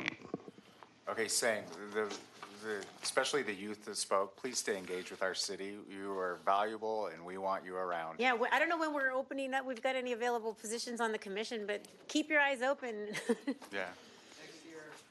Next year, good. Okay, I got a motion and a second. All in favor, say aye. Aye. Anyone opposed? Passes unanimously. Okay, 9.2. We don't need to read this into the record. So I'll go straight to the staff report. Mr. Livingston, what it be? There is no staff report on this. We're just reporting in on the state of the streets. Hold on real quick. Sorry. Yeah. Let's let it clear. Sadly, I keep it on. Okay, sorry. Go ahead. So I do not have a staff report. This is the pavement management program, so we're going to give a report of the city of Palmdale streets.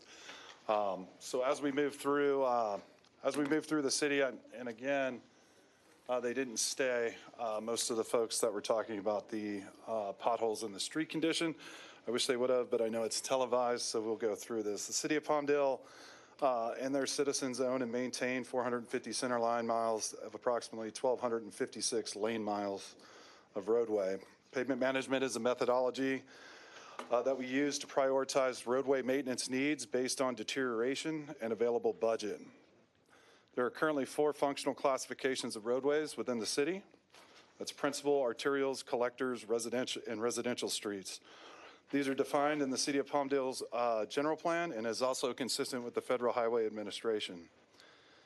In this presentation, you're going to hear the term PCI. That's Pavement Condition Index. It's simply the grade of the entire network based on street by street from 0 to 100%.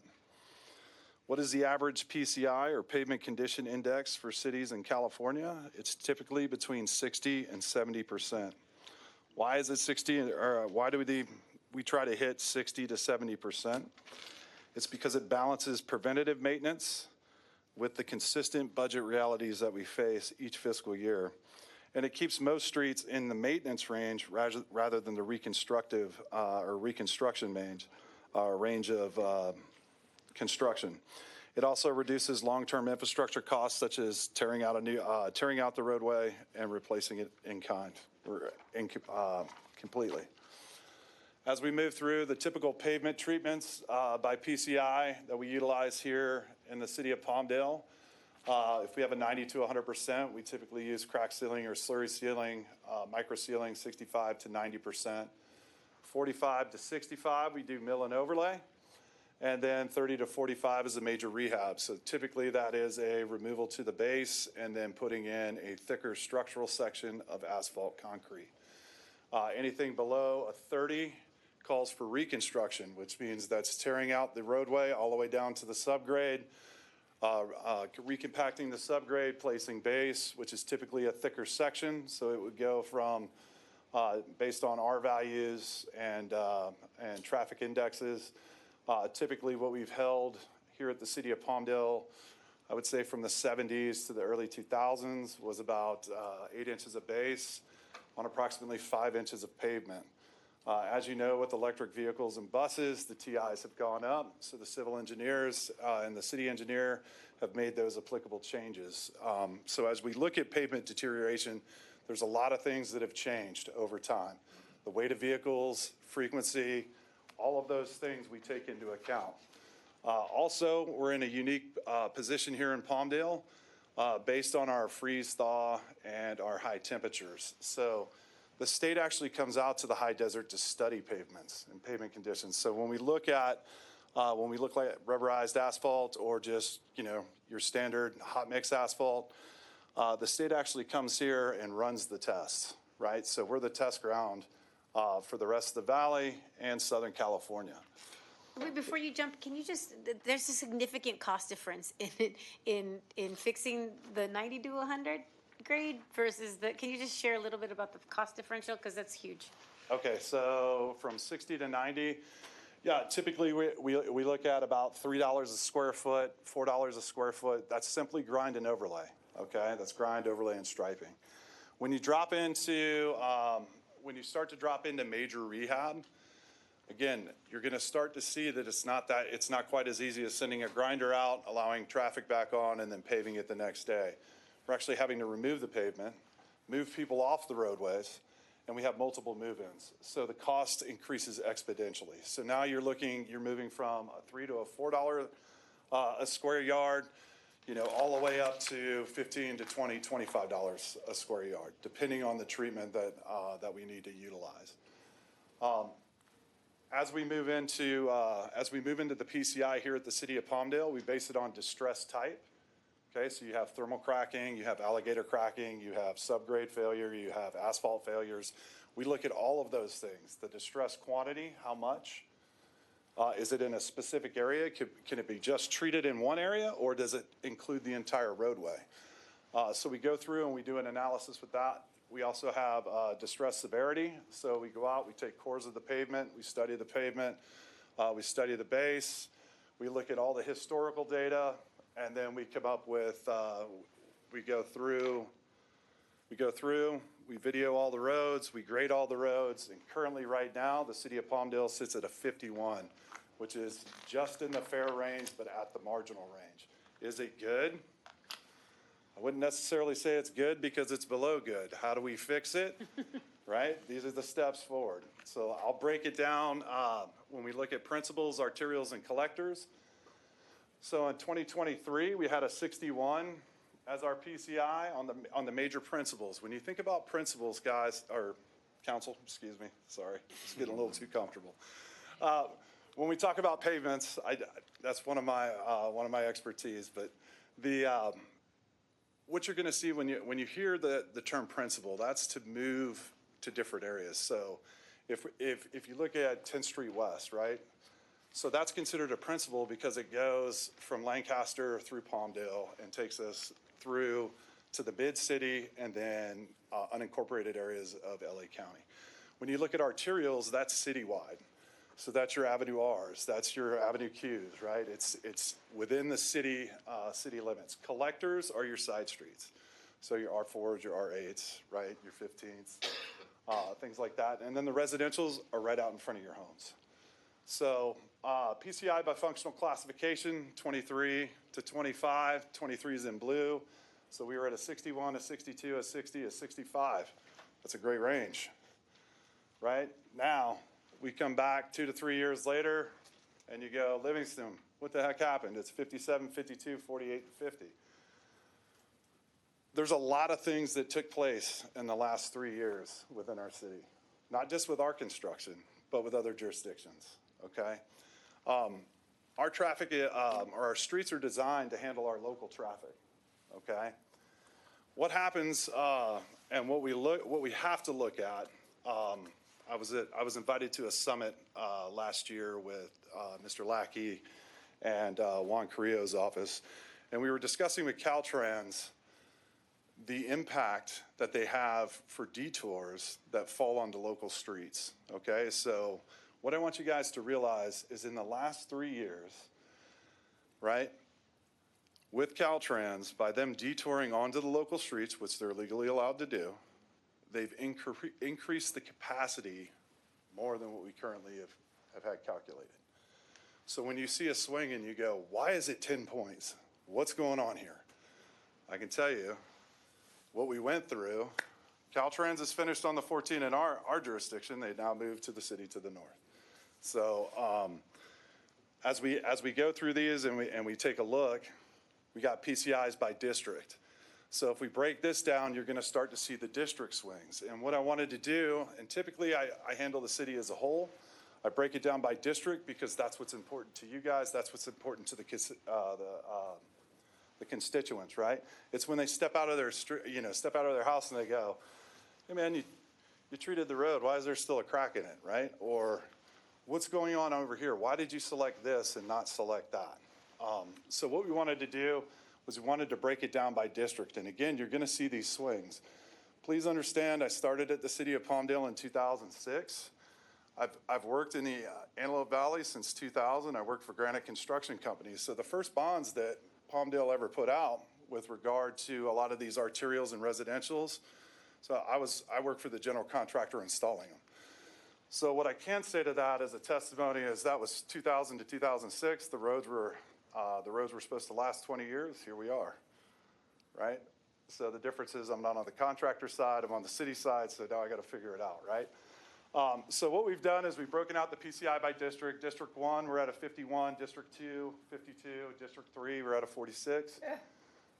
District 4, we're at a 52. District 5, we're at a 49. And then the arterials went from a 62 to a 53, right? So you're starting to see these trending down. So what that means is we're not going to look at Cape seals, and we're not going to look at slurry seals. What we're going to do is we're going to go back to the basics. So it's going to be grind and overlay, 2-inch grind and overlay, 2-inch, depending on the study of the TI and the buses. It might be a 2-inch removal and a 4-inch installation of asphalt. Right? So we're building back those structural sections so that the roads continue to last, and they continue to last 20 years as required by LA County Metro. Annual spending by functional classification with PCI trajectory. So this speaks to the 5-year CIP. So 25, 26, we're looking at spending 12.81 million. It's broken out by color code, arterials, principals, collectors, and residentials. We're trying to touch all streets in all areas, but we're trying to keep it balanced across the board. So in 26, 27, we're showing 6.31 million, 27, 28, 5.37 million, 28, 29, 5.9 million, and then 7.35 million, and 29, 30. So with this investment of $37,600,000 over $600,000 over 5 years, it's going to raise our PCI 5 points. And why is that important? You're like, that's not a very big number, Mike. Well, if you recall, we did put Caltrans on notice a year ago. And what's happened now is now we have the data to prove it, right? We did the study ahead of time. We have the preliminary data. How'd your pavement change? We have it here.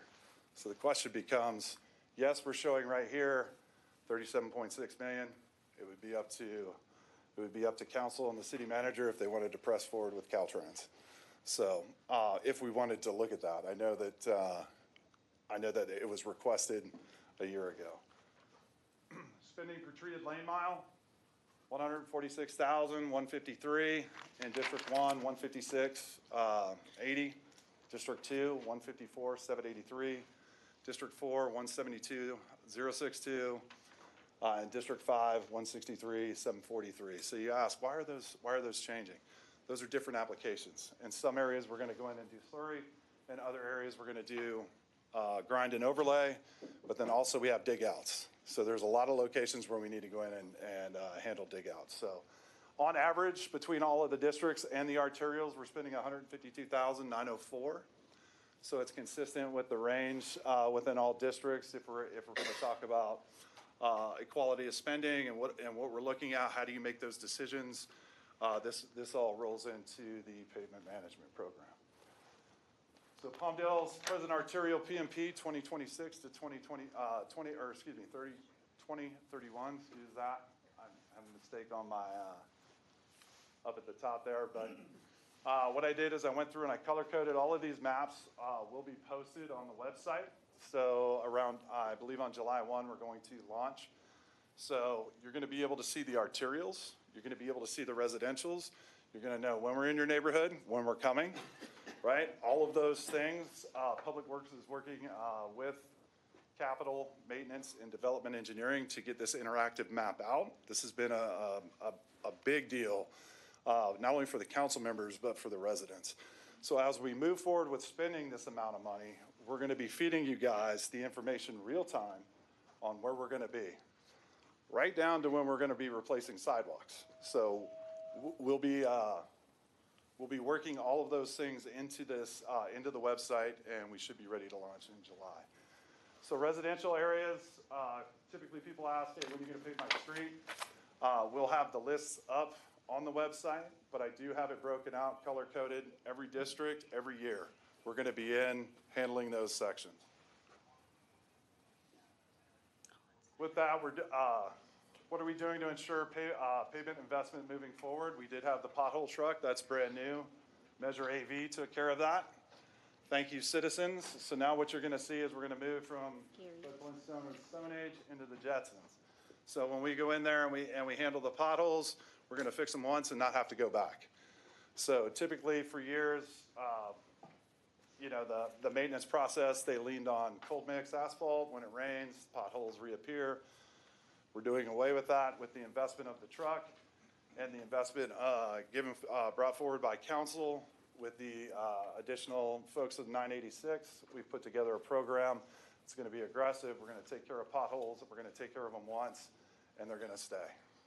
So with that, we're going to shoot to maintain a PCI between 60 and 70 for sustainable infrastructure. Now, I know it. You said, Mike, you're only going to get up to 55.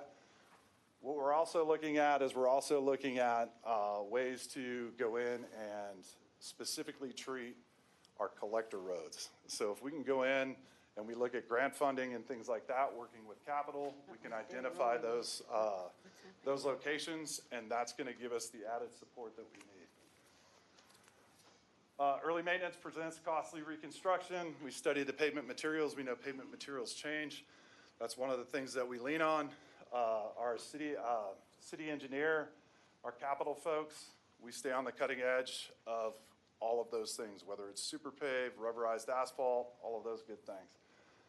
We study the traffic loads. We know that they've changed. Electric buses, electric cars, electric vehicles, and those weights. We're studied those, and we're working those currently into our engineering design standards. We do have an aggressive pavement design, and we're going to look at dedicated bus lanes, shared bike lanes, and additional funding sources. With that, if you have any questions, I'm available. What is the cost of the pothole truck? That is a great. And should we buy more than one? That's a great question. We just got it on Friday. It took, the build was about 14 months, and I believe, if I have it written down, because I asked Adam, it was. And didn't we get it from another jurisdiction? No, it's a brand new truck. It's brand new, okay. Yes, ma'am. It was $368,000. Buy a house for that. So 368. Okay. Are we anticipating getting more than one? Not yet. I have to build Not out this budget. what we're going to do. What we're going to do with the first truck. Okay, that's a great question. What we're going to do with the first truck is we're going to crew it, and then we're going to build production rates. The key for my team over in maintenance is we don't want to propose bringing in a vehicle unless, one, we can staff it, and two, we can compete with the contractors that are outside of the city. So we'd like to start small, slow walk it, and then we'll move into the future when we have the production rates that we can back. And if any contractor comes in, I'm more than willing to set both trucks side by side, and we'll race them to finish. Okay. I just want to say that in District 3, you guys redid 35th Street East and did a great job. I know that took a long time to do, and I appreciated it. It really needed it. I also want to thank the Sheriff's Department because when we redid Avenue S, we had to make sure that truckers knew that's not a truck route. Right. And we put up signs all over Avenue S that this is not a truck route.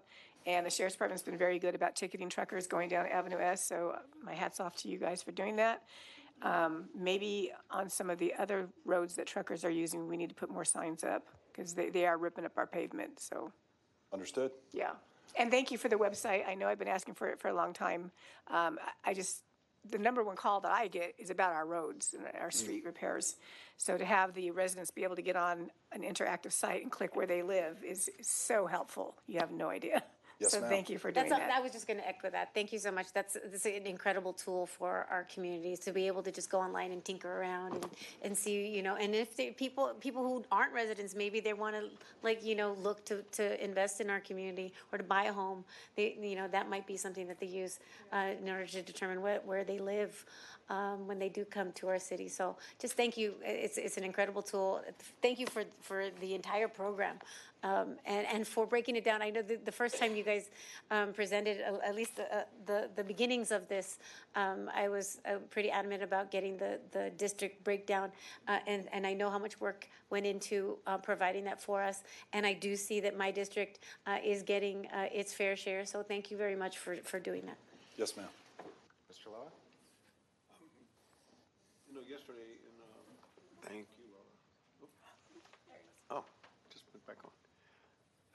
You explained somewhat how this new equipment does one job and then you don't have to go back. Yes. And explain how it's been done up till now and why this has that effect. So typically a lot of the cities, I would say a lot of the cities in the 88 cities of LA County, best practice was to use cold mix asphalt. Fill the pothole, head on out. The issue is when it rains, right? So when it rains, those potholes open right back up and people are calling about blowing out tires, tearing up rims, the whole nine. While it was a standard practice, that is no longer a practice that we are going to move forward with. So the pothole trucks, initially, when they came on, a lot of people thought, why are we going to do that? We'll just keep throwing cold mix in. Well, You know the definition of insanity, right? So we're going to fix it right. We're going to use hot mix asphalt. We go in, we're going to remove it. It's kind of like you can call my streets guys dentist now when it comes to your streets. You got a hole in your tooth, you got a cavity, we're going to fix it right. So, and we're going to, and essentially that's what we're looking at. So before where you had a temporary, now we're going with something permanent. So in the long term, it's going to actually reduce costs. Yes. Right? If we don't have to keep going back and repairing the same potholes over and over again. 100%. The results will be in the first storm. The first storm when we go out and we install hot mix asphalt. After the first storm, I will go back and I'll personally drive and video those streets, and I'll show you the difference between cold mix and hot mix. Okay, but we're going to get caught up. Then the next 5 years, you guys, Measure AV, the citizens have given us the tools we need to now deliver. It just took some time. We had to have them manufactured. We had to have it made. Now it's delivered. Now we're going to deliver. Your level of confidence gives me a tremendous amount of confidence in your leadership. I don't know, Mr. Mayor, I think that his saying rivals your all things coming up Palmdale. He said, if your street's got a cavity, we're going to fix it. I That's like right. them both. We got you, boss. Hey, everything keeps coming up Palmdale. You got anything, Thank Mr. you very Bishop? much, Mike. Yeah, I had a quick question. On the annual spending, where it says 25, 26, 12.81 million, that's just for this particular treatment type that you're doing per year? Because I noticed it goes 12.81 to 6.13. That's just with this rehabilitation for these roads, but that's just one part of the improvements we're doing. If you were That's to correct. include all of the road work, I mean, wouldn't it be close to like 100 million a year? It would probably land at about 78 million, yes, sir. 70 year, yeah. Yeah, It's and a lot. that's full incorporation. I'm talking about just maintenance, grind, and overlay. Yeah, this is just like the repair part of it, but Yep. So when you look at the CIP section, adding in all of the grant funding and things like that, guys, we're going to be running about between, I would say, 68 and $74 million a year for the next 5 years. Now, we might have some influx or spikes of construction that do come in, i.e. the Rancho Vista grade separation, things like that. As those come online, I'm not including those. I'm just including taking care of our streets. When you start to add those large special projects, that's when you're going to see the Public Works team shine. That's where you're going to see all these things start to work together. I'm just showing you a map here. By 2030, we will have all of the roads that we've completed, all of the capital projects, and then we can start it, and I'll show you, and you can watch how maintenance and capital work all the way around the city in all districts to cover all the streets, the sidewalks, signs, striping, schools, crosswalks, all of it. well, great job. It's a lot of area to cover. 100 plus square miles is no small feat. So kudos to you and your team. I can't praise staff enough for the great work they do to keep everything moving along. And when I see people on Facebook complain about the streets, I'm just going to go ahead and tag you in that, since you know how to deal with this better than it. You can spread your confidence onto them and give them your spiel. Thank you. You got it, sir. Okay, don't go too far. I got a call for public comment. Do we have any public comment cards? We have Mark Maldonado. Mr. Maldonado. This will be the last time I talk, then we're going to leave. We're tired. Anyways, Mike, right? Yes, sir. That was an awesome presentation. I'm going to tell you what, you guys need to get this on social media like right away, because there's a lot of people out there that are pissed about the potholes. Okay, pissed. They're mad. True Memories, you guys know who True Memories are, right? They're a car club, and they support the community out here in a huge way. I mean, they even do the parades for you guys. They put you guys in the cars and they showcase you. These guys, they don't really complain, but their cars are taking a lot of hits on these roads when they hit the potholes, even to the point where some of their frames have actually broke. And they've had to put the car in the garage and work on them. And it's costing them a lot of money to help the community, but their heart's there. But there's a lot of people out there that are hitting these potholes, and it's really causing damage to their cars. So this truck, I I was able to talk to Mike out there, and he talked to me about the truck, and he showed me everything, and I thought, wow, this is innovation at its best. And we do know that the cold repairs on the asphalt, they don't last.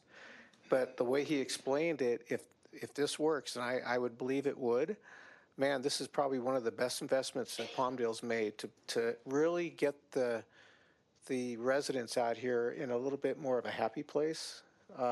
We have a BMW, and I'll tell you, when we drive that, I hate driving it on the roads out here because we've got to do all this as we're driving. It looks like we've probably been out drinking, right? And it's dangerous when you're trying to, miss these potholes. So I have to commend Mike in what they're doing and what you guys did with spending the money to get this truck in place, because if it's going to show some improvement, and if you can get it on social media, put it on social media as soon as possible, because this is what people need to see. So, okay? Okay. Awesome. Thank you. Anyone else wish to speak? No further speaker cards Go on this ahead. item? Hello, good evening. My name's Colleen McBrain, and I just have a question. You probably know the railroad crossing on 40th Street. There is a bump when you're going northbound, and if you hit it going over 25 miles per hour, your car flies. I've seen motorcycles, people have taken it, just used it for fun, just to launch their motorcycle. I don't know who takes care of that. Is that Southern Pacific, or is that the city, or We'll it have just needs to someone be in staff flattened get out? all of you. Yep. Okay, thank you. There you go. Yeah, because it's pretty dangerous. I've seen people that really have, if they don't know about it, they hit that, their car flies, and they're freaking out afterwards. Thank you. Thank you. Anyone Thank else you for wish to letting us speak? know. Yes. What about cleaning the area right around the area, right around 47th, the 4 Points? Yeah. It's real dirty. Okay, thank you. Any other comment? All right, I'm closing the public comment. Any more council discussion? No, it's a plan. It's a plan. It's not a presentation, but I'd be more than happy to, if it doesn't have a recommended action, but I'm happy to move to adopt the plan as presented. I'll second it, and I just want to say, Mark, I'm surprised the lowriders can't hit the switches on the hydros and jump over the potholes. No, you raise them too high and then they bounce. If they land in a pothole, it's over. You jump over the you jump over the pothole. Okay. All right. So we have a motion and a second. All in favor say aye. Aye. Anyone opposed? Passes. I thought Mike did good. I didn't know why you thought he wouldn't. You did great. Just kidding. You did great. We'll No, try to thank get you. it online. Okay, we pulled 9.3, so we're on to 9.4. City Clerk, please read the title of the resolution. A resolution of the successor agency to the Community Redevelopment Agency of the City of Palmdale authorizing the issuance and sale of tax allocation bonds to refund obligations of the successor agency to the Community Redevelopment Agency of the City of Palmdale and approving related documents and actions. Staff. Good evening, Mayor and Council. Janelle Sampson, Deputy City Manager. The item before you this evening is to adopt a resolution approving and authorizing the issuance of tax allocation bonds to refund current obligations that the successor agency holds. We currently hold a Series A and B bonds that were issued in 2016. One was for $31.4 million and the other for $41.6 million. We currently, those bonds are set to mature in September of 2034. We are proposing to refund them and have done some analysis with our municipal advisor and team and have identified that this can result by refunding in a savings over the remaining term of about $2.3 million. That would roughly calculate out to about $285,000 a year. Those savings would then be passed along to the taxing entities since this is a successor agency. And those entities include both the city, county, school districts, and special districts. And we are proposing to consolidate the two issuances into one for the remainder of that term.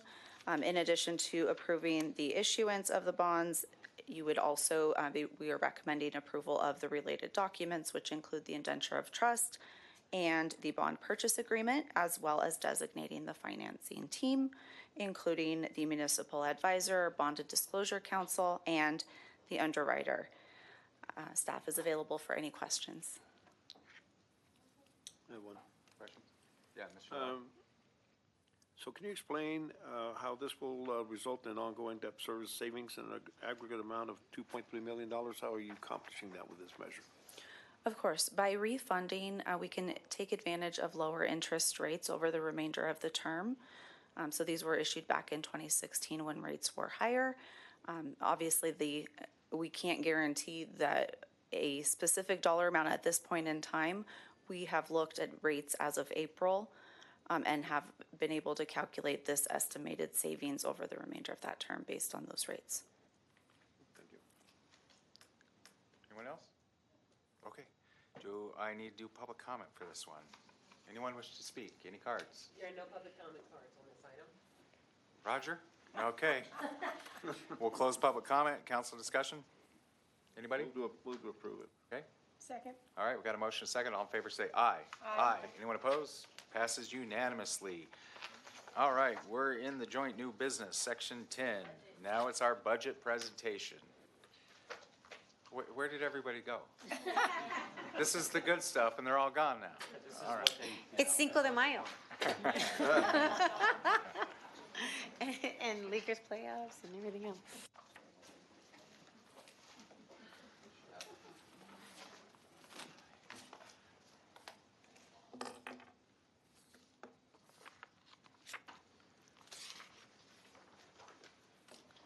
Mayor, members of the City Council, Janelle Sampson will be presenting the budget. This is a first reading, so we're here to take your input, take your suggestions. We will take that input, go back and see what we can do, and there will be future budget meetings so we could adopt its budget. So I just want to let everyone know this is just the first reading. We're not adopting the budget here, and this is to essentially get council's feedback. Thank you. Thank you. Good evening again. This evening, as City Manager announced, this is the first reading or introduction of the draft budget for 26-27. We do plan on bringing the final version back before the council in June. The Palmdale Municipal Code does require that a draft budget is presented before the City Council and the public before the last day of May each year and adopted by June 30th each year. The draft budget that will be presented this evening represents a strategic investment in our community. And as the presentation just earlier this evening has shown, we have taken extraordinary efforts to invest in our community, to listen to the residents and address the concerns, whether it's streets, community programs, special events, public safety, things of that nature. So we've considered all of those in this draft budget, and we will be open to any feedback that we have. With that, I have a lot of numbers, so I hope you're ready. This first slide, I will be presenting the citywide overview of what is currently drafted. You will see two columns, our 2026 current year projections and our proposed 2027. This slide before you represents our general fund and all special funds. It includes transportation, debt service funds, Measure AV, absolutely every fund that we have. And you will see that our 2026, I'll start at the beginning, top left, and work my way down. 2026 beginning balance, $406 million. We are projecting a year-end $592 million in revenue and $631 million in expenditures. I do want to address that right out of the gate because those expenditures do exceed the revenue, and the reason behind that is due to grant funds or other special funds that the city has received in prior years that are not now available to utilize on projects, leaving our ending fund balance at $367 million. We also have a reserve requirement of $64.5 million presented here. This reserve is different from our general fund reserves in that it covers both the general fund, our Measure AV fund, sewer fund, and other applicable funds that may have reserves set up. So fiscal 26 is proposed to end with a $302.9 million fund balance, and then that will then roll into our beginning numbers for fiscal 27. So you will see revenues presented $470.8 $2 million in revenues and $462.1 in expenditures. Estimated ending fund balance after reserves at $315.8 million. Are there any questions before I proceed to the next slide?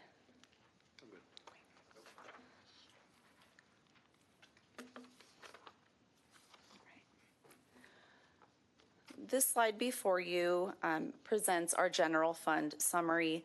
I will go into the detail behind this on the next few slides, but here you will see our fiscal 26 and 27 again. I will note that the revenues and expenditures, you will see fairly significant decreases in both of those areas from 26 to 27.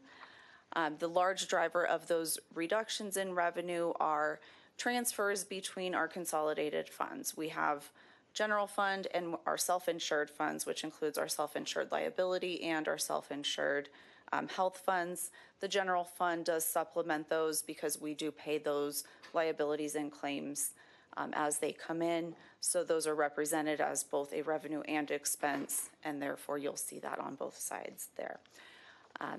Key point on this slide to make note of, we are proposing a balanced budget at this point in time. Our revenues at $128.1 million with expenditures at $127.1 million. Any questions?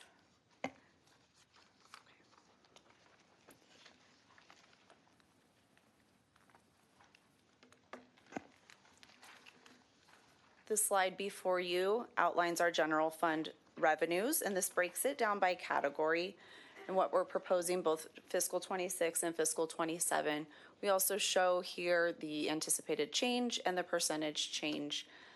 This breaks down that 128, and you will see that large amount that has changed of 15.7 down in that transfers. That is what I was referring to on the previous slide. That accounted for that large transfer were those consolidations.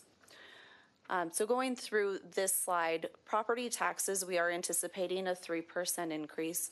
We work with consultants at HDL. They have a team for property tax, a team for sales tax, and several other teams. They're a fairly large firm and handle many cities across the state. We work with them to review and monitor our tax collections. Sales tax, we review with them quarterly and look for any discrepancies or trends, and then we build our projections alongside them. Same for property tax. The increase in property tax is primarily the result of increases in valuations of homes as well as additions of new development that have come into the city. Sales tax, we are anticipating a 3% increase. You'll see that reflected on the screen at $1.3 million. Our TOT, which is our hotel occupancy tax, we are proposing $5.3 million. That is a fairly consistent to prior years with a small increase. That's primarily, we impose a 10% TOT. We also have a 2% additional tax for our Visit Palmdale. That is a pass-through amount that does not come to the city. It is directly passed through to Visit Palmdale. So that's not reflected on this screen. Our franchise fees, we have a slight reduction here. Franchise fees includes our gas company, SCE, cable, which is primarily Charter Communications, and the decrease you're seeing is the decrease in the Charter Communications aspect of this. We see fairly steady franchise fees coming from our SCE and gas company, but that Charter is a little more volatile and seems to be dropping in trends. Use of property. This represents facility rent, so we'll have things like our cell tower rents, facility rents. Sorry. We're losing our audience. It must not be that exciting. Sorry about that. Are there any questions so far before I proceed? Have I bored you all to sleep? Okay. So I'll skip down. Development charges, I think this is an area I do want to address. That we do show a decrease in development charges here, 186,000. I want to point out that this is primarily driven by changes in state law in which it has to do with the timing and collection of the fees that are coming in, where previously we'd collected those fees on the front end of projects when the applications and permits were issued, and now there is the availability for deferrals, which then means that those fees would then be collected on the back end of projects instead of at the beginning. So we are seeing some declines in that revenue, but I don't believe that it is due to significant slowdown of the economy. All right, other revenue, this consists of one-time revenue, items that don't really fit in any other category that we don't rely on an ongoing basis. We did have a decrease from the prior year. 2026, you'll see 10.7 million on your screen. That revenue was primarily insurance proceeds that were received as a result of a legal settlement, and that's reflected as a revenue because we received that from insurance. You will also see on the expenditure side the funds going out. Our transfers here, as I mentioned previously, have those are primarily our self-insured and health self-insured accounts, which the general fund supplements. It also includes transfers out to our internal service funds as well as reserves for our internal service fund. So we do have our information technology fund as well as our fleet maintenance fund. The city does propose to contribute reserves to those funds to ensure we have the funds available for repair and replacement as that becomes, as obviously it will come up. Fleet has a replacement schedule that they have, and it is mandated. So we do have to replace those fleet as they come due. Our information technology has the same. We have servers and equipment and things that will become outdated that need replaced, so those reserves are pertinent. The other area that we contribute as a city is to our Dry Town Water Park. The park does generate sufficient revenues to cover operations. However, for capital costs such as repair and replacements and projects of that nature, the general fund does supplement the water park for those. So that is included. It's proposed at $535,000. We do maintain a schedule in which we project over about 25 years what those repair and replacement costs will be, and we try to contribute those reserves on an annual basis so that we have those funds in place when those repairs come due, so that it's not a huge hit on the general fund at that point in time. With that, do I have any questions? Even though we don't have an audience, you're doing great, Janelle. Thank you so much. Thank you. Mr. Soderset, Mr. Bosworth. Hey, there could be thousands of people online right now.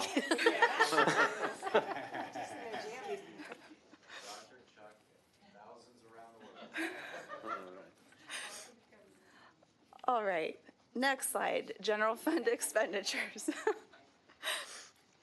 You'll see here, we're proposing fiscal 27, 127.1 in expenditures. It is broken down by category before you.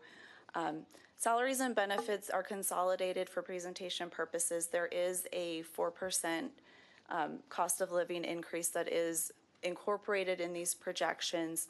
It is shown as a 2% increase, but the reason for that is that it's offset by reductions in our CalPERS city contribution or normal cost. And we do work with CalPERS and receive actuarial reports on an annual basis.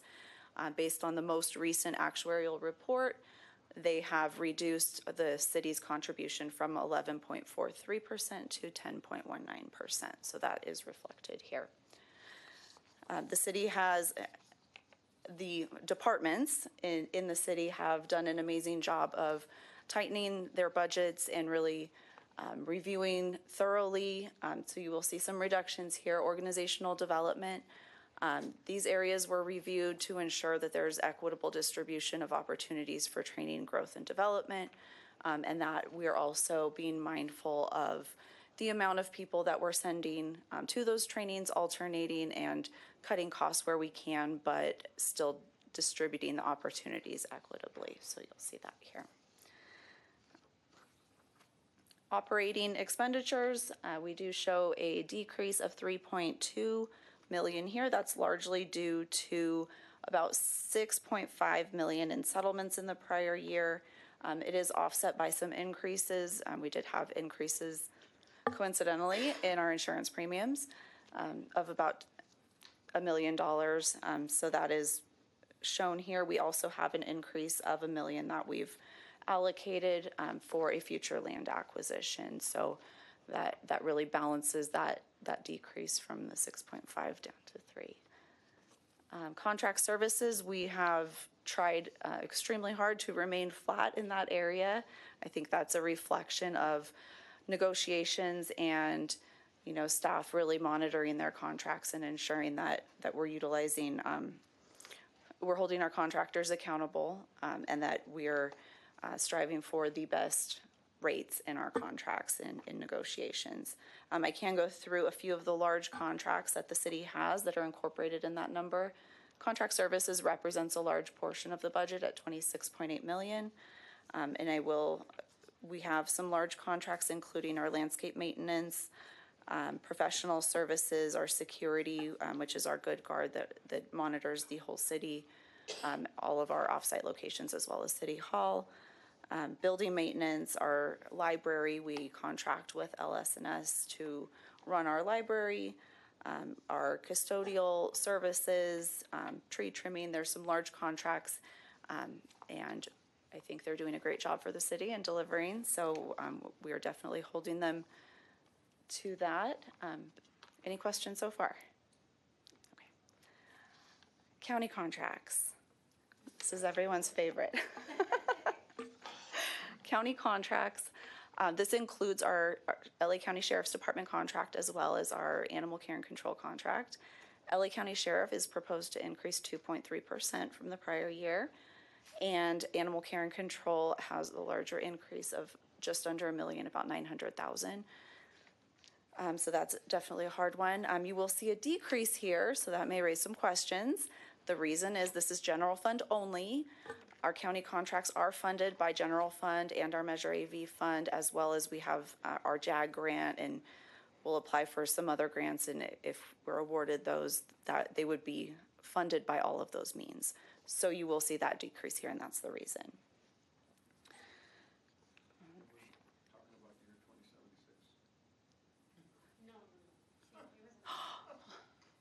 Typo. Be nice to Ms. Sampson. She's worked hard on this. Hey, that's a lean budget for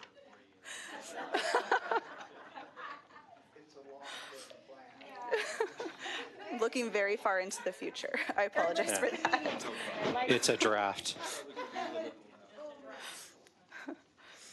All right. Moving on, utilities.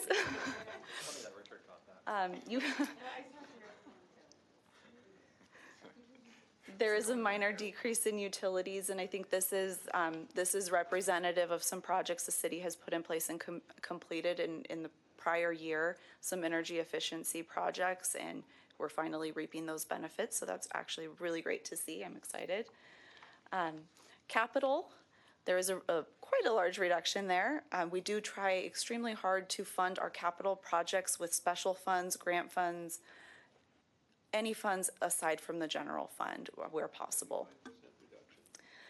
And the reason for that is last year we did propose a large sum of about $12 million to be allocated towards Chimboli construction. So that was included in the 2026 projection. Any unspent funds at the end of 2026 will roll forward into the next year for the purposes of completing that project. In addition to that one, we had about $2.9 million in general funds that were allocated towards the Dry Town drop slide. And again, same case with that. Any unspent funds this year will roll forward to complete that project. All right, and then we have our transfers out to reserves of 2.035, and that is representative of the 535,000 that the city contributes to the Dry Town Reserve Fund, as well as the 250 apiece for the internal service funds, IT and fleet maintenance. Any questions?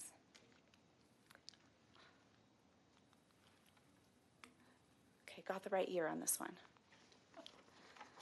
All right, this slide goes through Measure AV.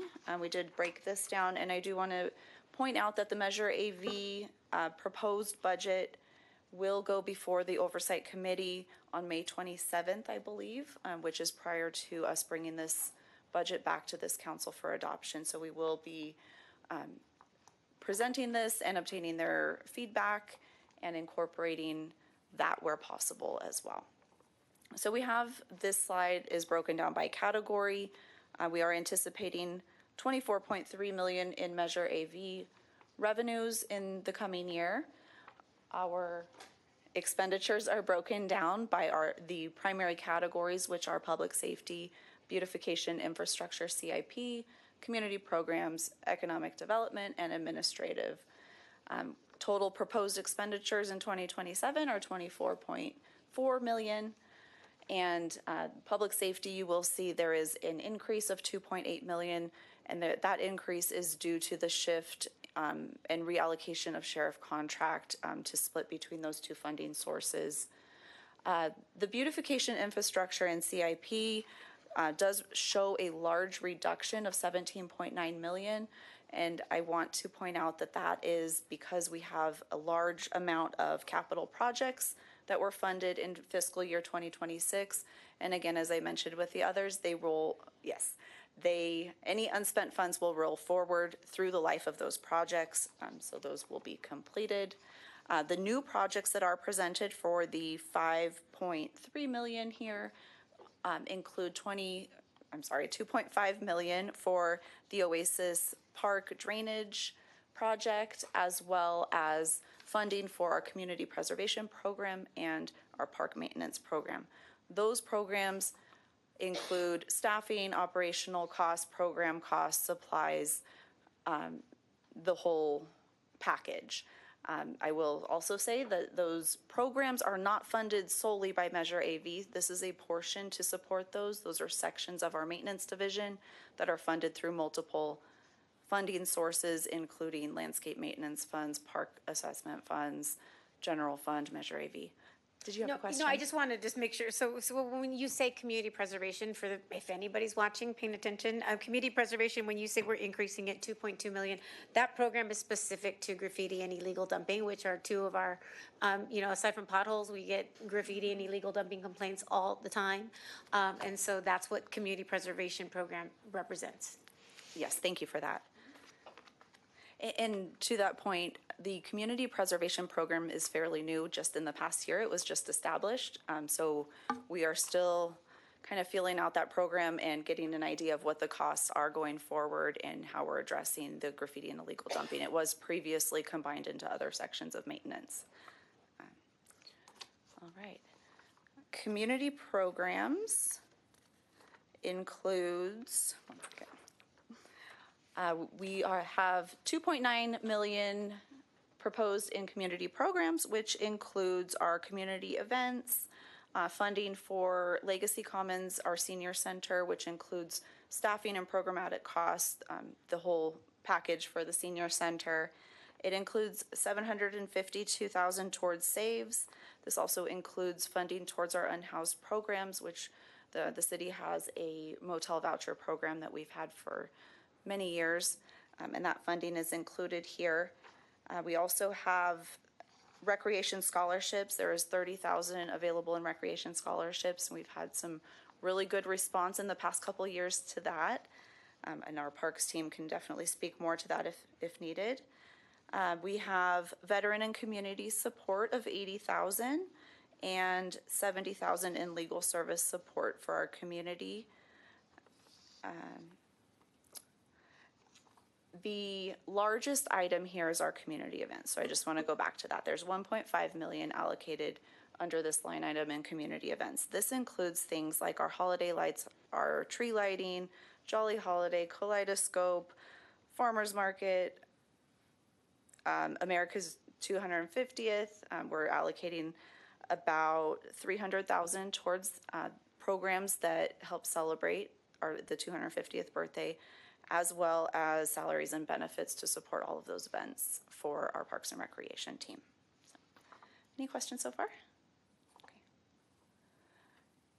All right, administrative, we're almost done with this one. Administrative, $220,000 is proposed. This is about 1% of the Measure AV budget. This supports the annual audit as well as staff time. We have several staff members who charge a portion of their time to administer, attend meetings, prepare documents, and such. I also want to point out at the bottom, we have a reserve requirement that has been adopted by the council for Measure AV of 10%. This is a little different than the city, which is established at 20%. And going back to the beginning of Measure AV in reviewing the reserve percentages, 10% was sufficient at that time. I think now it's time for us to take a closer look, and we are proposing a target of 30% here, which is consistent with our general fund. We want to be mindful of the economy, the volatility of sales tax, and ensure that we have funds to continue and sustain the city for these programs and services in the event of any downturn. So, all right.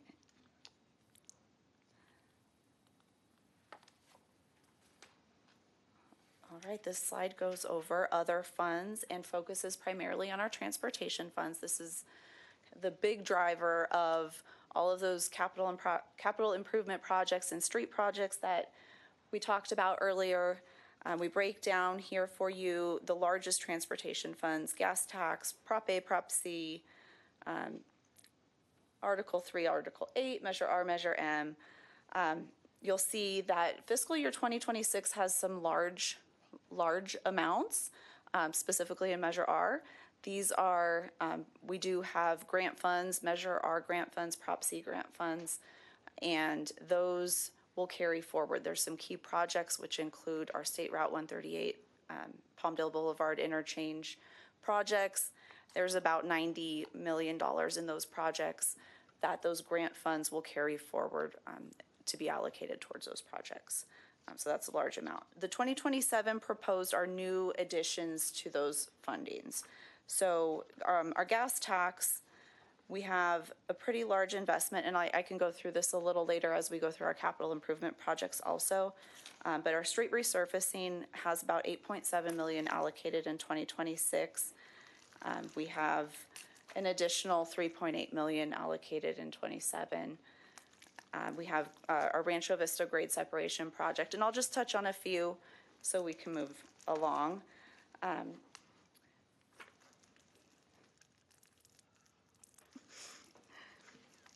All right, Prop A, the large majority in Prop A, there's about $7 million in funding, and we have about just over $3 million of that is allocated towards our AVTA jurisdictional contributions, which are continuing to increase. So we want to be mindful of that we're able to fund that going forward. We also include in that number $2 million towards Marie Kerr Park and Ride, and $1.4 million towards maintenance at our park and rides and PTC centers. Prop C, you'll see $11.1 million proposed in 27. There is an amount, about $4 million allocated towards the R8 improvements, street improvements on Avenue R8, about $3.5 million towards street resurfacing program, and 1.9 towards our fleet maintenance building capital project. I did go through the Measure R already, and then our Measure M is primarily towards the 20th Street East Corridor. We have $1.3 million allocated there, and another $1 million towards the fleet building using that funding source. So that goes through our large transportation funds, and it'll roll into our capital improvement. I'll just go through a couple of the large drivers. This slide here breaks down our CIP. It's a pretty large number, and you'll see 2026, $3 million that was allocated in '26. So again, any of those funds for those ongoing projects that are not spent will roll forward. We have proposed additions of $58.6 million for a total of $291 million in total capital improvement projects.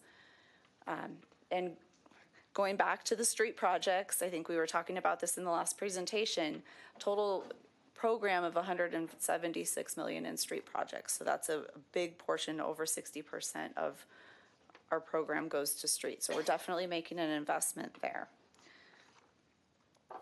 Our facilities projects, $29 million, there's 19 of that is dedicated towards Chimboli construction. We do have potentially another $5 million in federal earmarks that is not yet confirmed. Sorry. So that hopefully, it's not here, it's not presented here, so we're not counting on it yet. We have 5.8 in EOC improvements and 2.5 million towards our saves, the new saves location building. So that's within our facilities program.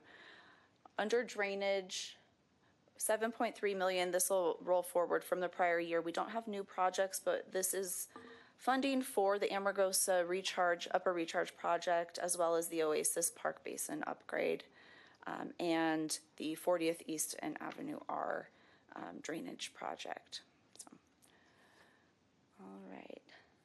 For our sewer and watershed, we have an additional 5.8, bringing our total to 20.1 million.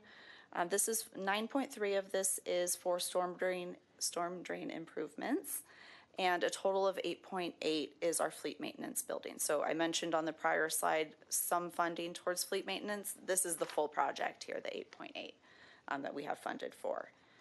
Under our traffic, our 10.1, we have 6.4 dedicated to the citywide signal modification, and then another 2 million towards our Avenue M corridor, and 1 million towards the traffic signal at Technology and 3rd Street East. So that brings us to that total of 58.6, total proposed capital improvement program of 291. Any questions? Losing my voice. And lastly, we have some proposed personnel. As you can see, we're doing a lot, and with that comes the need for staff. We are proposing 6 new full-time staff members. We currently have 319 full-time positions. This would bring our full-time staffing level to 325. And within this, you'll see the departments, divisions, and titles that are being proposed. So public safety, we have 1, economic and community development planning, that is to support our business license area, and some administrative support for our community programs, which includes SAVES and other Parks and Recreation community programs. Public Works, who has the majority of our budget, we are proposing a project manager and an assistant engineer to get those projects moving along, and a maintenance worker, 1, 2 in the parks section. It's also important to note that not all of these positions affect the general fund. A great percentage is probably not hitting the general fund. You are correct. I apologize for not mentioning that. I would say out of this, the public safety will recover costs, and about 2 of these positions, the office assistant and administrative assistant, would be out of the general fund. The others would be charged to projects, special funds, transportation funds, whatever projects that they are working on. So they would directly charge to those funding sources. That concludes my presentation. I am available for questions. I also have department directors. If you have any questions that are specific to their departments or their programs, we'd be happy to answer questions. Thanks. First, I just want to say thank you to you, Ms. Sandra, for congratulations on your new position, but also thank you. This is, a budget of this magnitude is a monumental task. So thank you for your leadership and for working with all of the department heads and all of those internal to those teams to be able to put this forward. It's a lot of work, very labor intensive. So thank you for that.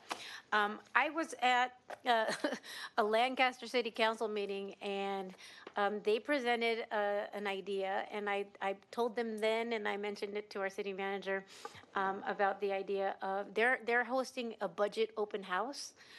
Where they have department sort of like stations that are available for like one day or half a day. People can come in and as they please, just if they want to just walk up to the Park and Recs department to see what's happening in Park and Recs and offer some feedback, they can. And they can sort of go around to the different department stations and just see what's being proposed for the upcoming budget. I think in terms of transparency, we're not going to have time or I think even the resources to be able to do a bunch of town halls in each district. But I think it's a great idea to be able to have at least one opportunity for our community to engage with the proposed budget. So I mentioned that to our city manager, and I think he's talked with their. I don't like stealing ideas from Lancaster, but we are one AV, and if it's a good idea, I think we should implement it here too. So just food for thought. If we can do it this cycle, I think it'd really go a long way with our community. Measure AV, a couple of things. So I just, in terms of substance, Measure AV, what the schedules that so you went through your sort of PowerPoint presentation, but then there are underlying schedules that you gave us preliminarily. And so I'm going to base my comments on that. So page 21 and 20 and 21 of 38, the Measure AV fund. So Measure AV is 4 categories, and so there are some detail in the line items for beautification and community programs. There is no detail for the 4th category, economic development. Last year, there was detail in it, and I asked for that underlying schedule. I know you're busy, and this is just a draft, but if I could get that detail, that would be helpful. But to the extent that, so last year, we included money for the auto mall, and I don't know exactly where the AV Edge money is or came from, but I also pulled that contract in that staff report. It doesn't specifically say Measure AV, but I did pull the contract, and it says that contract expires September 1st of this year. It's got options to extend, but I don't know exactly where the AV Edge money is or the auto mall money is without the underlying schedules. But I'd like to suggest that, at least from my perspective, that we not exercise the option to extend for the AV Edge contract. And that, I don't know, we present that to the council when this is presented again to us later, as well as reconsideration of some of the auto mall money. When I was digging, I found a variety of contracts related to the auto mall in different pots of funds. And so I'd like to have sort of a comprehensive look at what money all the monies we're giving to the auto mall. And wherever the AV Edge money is coming from. I'm not sure if it's in this economic development Measure AV money, but if it is, I'd suggest that we eliminate it in the upcoming budget. So there is also departmental schedules, sort of like overviews of each of the departments. One in particular that so I asked for so the line items you went through, contract services and operating expenses. Those were some of the ones that stood out to me, but they're just big numbers.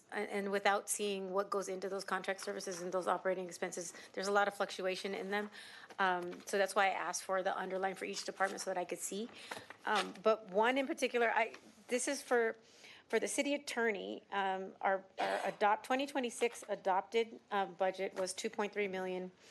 And then it says in here, this is page 12 of 38, sorry. I'll give you a second to catch up. Page 12 of 38, it's in the, under the second blue line. City Attorney. Y'all there? So under contract services, this is the column 2026 adopted, 2.3 million, 2026 revised, 3.8 million. That's an increase of 1.5 million in what was already budgeted. That's concerning to me. And without knowing further, I mean, I looked at the invoices that I got in my lawsuit against the CPRA lawsuit against the city, and then I'm seeing that and some of the budget proposals being presented to us, and I've got concerns. So I don't know if you're free to speak about what this 1.5 million in the fiscal year that we're about to conclude it covers or includes, but I'd like more information on that, why we're increasing it by 1.5 to close out this year. I don't have all of that information. I at this don't moment. expect that I didn't expect that you would have it, but at some point over the course of the next month before it comes back, if I could get that information. But also the same underlying schedules for contract services and operating expenses. So, there's like in economic development operating expenses, there's a $2.6 million increase. What is that for? There are some fluctuations in here, and without seeing the underlying schedules, it's hard for me to speak to whether or not I would be concerned about them. So if you could get those to me, I'd really appreciate it. And I think that's it for me. Thank you again. I just want to say that I think it's amazing that we live in a city that actually has a balanced budget. So many cities don't, and our city does. So thank you very much.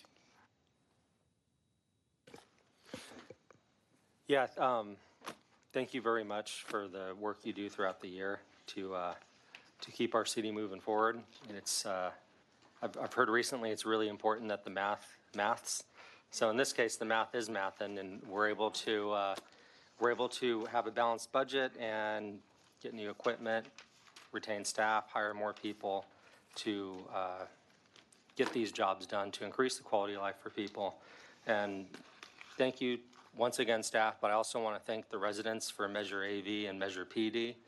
As unpopular as it may be, those tax measures do protect the city and make this balanced budget possible to a certain extent. Without that tax money, it would be difficult to take on these extra projects and do the stuff that we're doing and have all these improvements that we've been touting for the last few hours.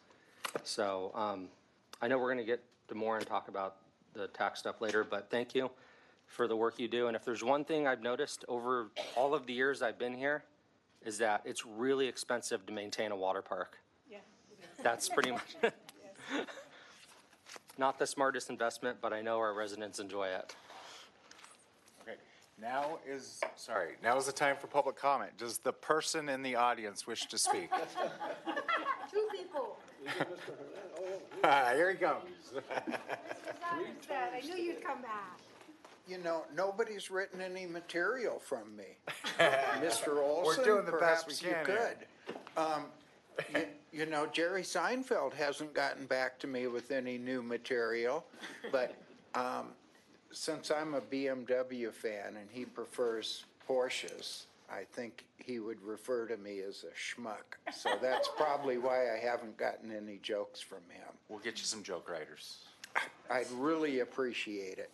But who do I talk to about the K-rails? Right behind you. He's been here all night waiting for it. Okay, great, thanks a lot. Great. Okay. Chuck? Okay. Go home now? Yes, you may. Okay. We are going to close the public comment. Any more discussion on this agenda item? We got a motion? Member of City Council, I'd also like to state that we did seek city input.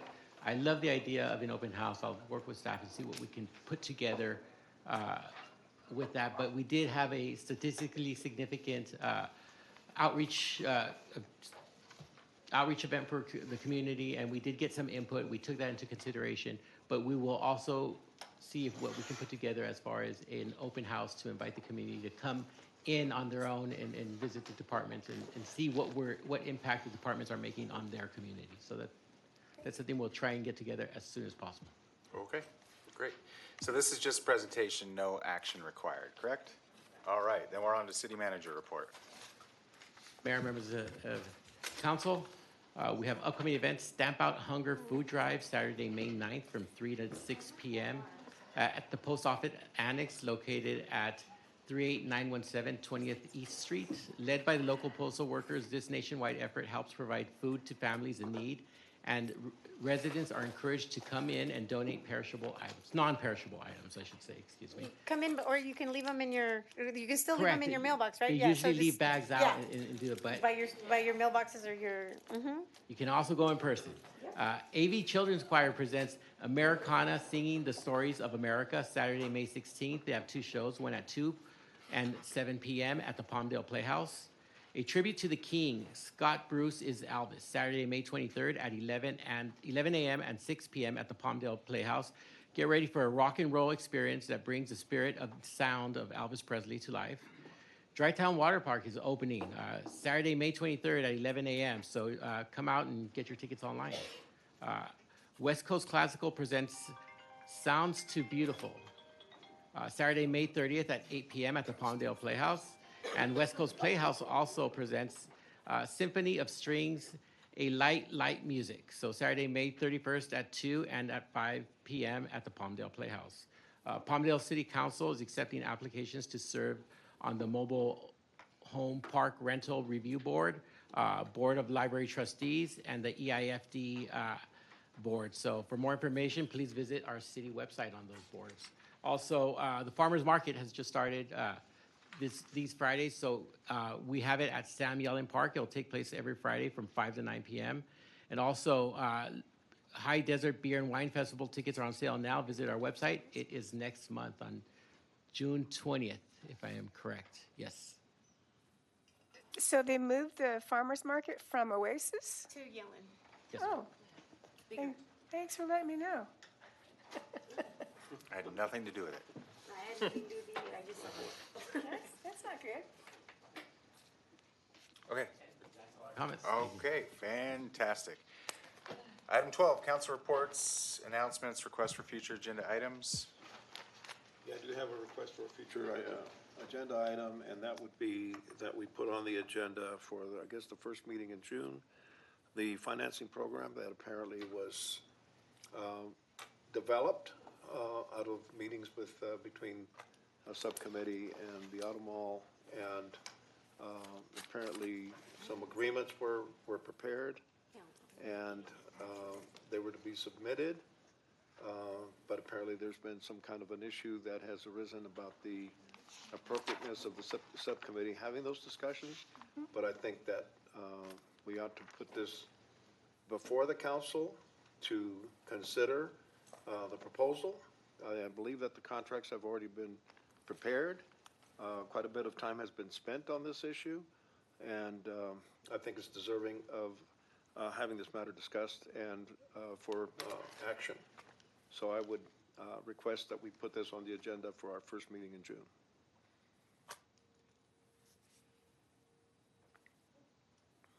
I think we need a motion and a second. All So right, I if make that's a a motion that motion we do that. and a second. I for it don't to come mind back. the discussion, so I'll second. Okay. All in favor, say aye. Aye. Anyone opposed? I'll recuse or not vote. Because Just because put it I'll on be the recusing agenda. too. You have no vested interest in putting it on the agenda. You can Just one recuse point, then. one point of clarification, do you want it on there for an action item, including the proposed loan agreement? Or would you like it just to be discussion to discuss options that may be appropriate to address this I circumstance? think it should be an action item. I Okay, mean, I so- think that it's been discussed, there's been agreements prepared, terms have been discussed, and apparently very close to reaching an agreement between the city and the auto dealers. And we ought to take it up and decide up or down on it.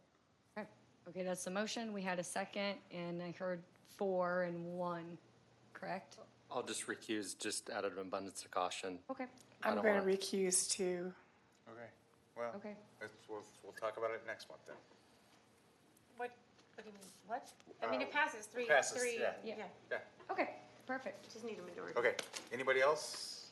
Yeah, I would like to ask as a future agenda item if we can get an update on our logo and rebranding. Okay? You good? Yeah, I'll go over here. Are you, huh? No, go ahead.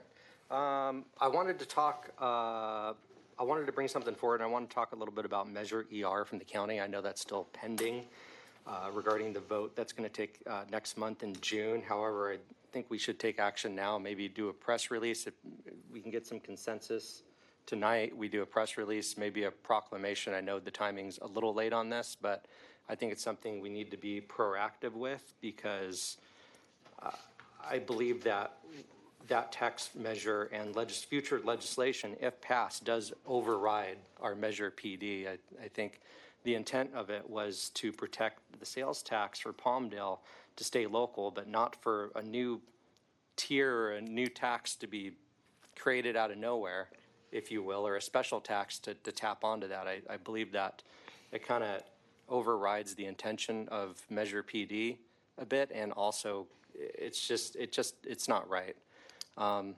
So I'd like to see if we can get some consensus on standing against Measure ER and what our options are next as far as trying to do everything we can to protect the tax dollars from Palmdale, because as you see, it's a problem, or it's becoming an issue. We don't want it to raise, and we also want to be thoughtful moving forward to make sure we don't either lose the future revenue or we are subject to increases, even more so increases that the city doesn't see any revenue. So that's something I want to see if the council has appetite for that. We can bring it back, we can discuss it, whatever. So what you're proposing? Yeah, I don't know that, I mean, it wasn't agendized, so we don't have any information before us on ER. I know it's on closed. Yes, we can but come we up don't with have that any now. information presented to us, so to consider or to prepare in advance of it being discussed. So for us to, I think it's a little premature for us to come out of closed session and announce some sort of action, but we can discuss it further But it's in closed. Properly agendized. It's in not closed- properly agendized, because it's not, there's no designation for what the item is, and that's, that's not No, I think it proper. is properly agendized because it's potential litigation, which could Yep. be after the voters vote to No, approve but it, we could potentially. You have to identify the matter very explicitly. Case law is very clear on that. Okay. There's no, Either way, my main intent is to make it known that I personally stand against Measure ER and everything it stands for, and I don't want to see it affect the city of Palmdale in a negative way. So this is my way of speaking up to make my voice heard. And I would imagine everyone in the city feels the same way. They don't want to see their tax go to 11.75. So I know we vote on things and we make motions and. So Austin, are you proposing that we put a resolution? To Yes, go I'm proposing to against put a this measure resolution, for- we make a for the stand. first I'm reading in proposing June? we take every action necessary to fight against I agree this. with doing that. This is a very unusual and unfortunate situation. I think this kind of takes advantage of the situation. The intent is that we raise our taxes first, and it stops the county or any other agency from coming in and taking our future increases, which is now not the case anymore with this new language and new law. It's approved, right? If it's approved. If it's approved. I think that there's also potential help with the legislature. They're still going through their session right now. We could probably get protections from them if we do this right. I think if it passes, then there might be potential litigation. There are a lot of things to consider. Measure PD, one of them. So I think if we go back and talk about it, then we can come up with a plan. yeah, I have no objection to putting it on the agenda for next meeting. But it's for action at next meeting, but there was nothing properly agendized for this one. So, but you guys are free to do whatever you'd like.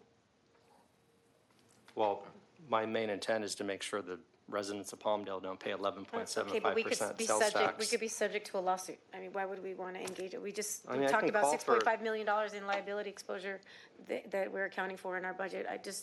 We can just wait till the next meeting to put it on as a resolution, and whatever language, they give the city attorney some time to draft a resol and put it on the agenda properly. Well, I You think made the the motion, problem Richard is- would second it. The problem with that is that the ballots are out. So we have to come up with a plan now, and I do think that we have an opportunity right now to go back there and talk about it, and I think we should. Correct. I'm understanding the discussion to be two different things. One pertaining to litigation, but I think Mayor Pro Tem's request is for more of a resolution or some sort of statement from the council that we don't support this. And that is the issue that has the time constraint, because the ballots are printed, they're out. Our next meeting isn't till after that, so it kind of is putting the council in the bind of, he has requested to make this statement, but we don't have any time to make the statement. And as Councilmember Alarcon has correctly pointed out, there is no statement here before us right now to approve. Nor is a statement potential litigation.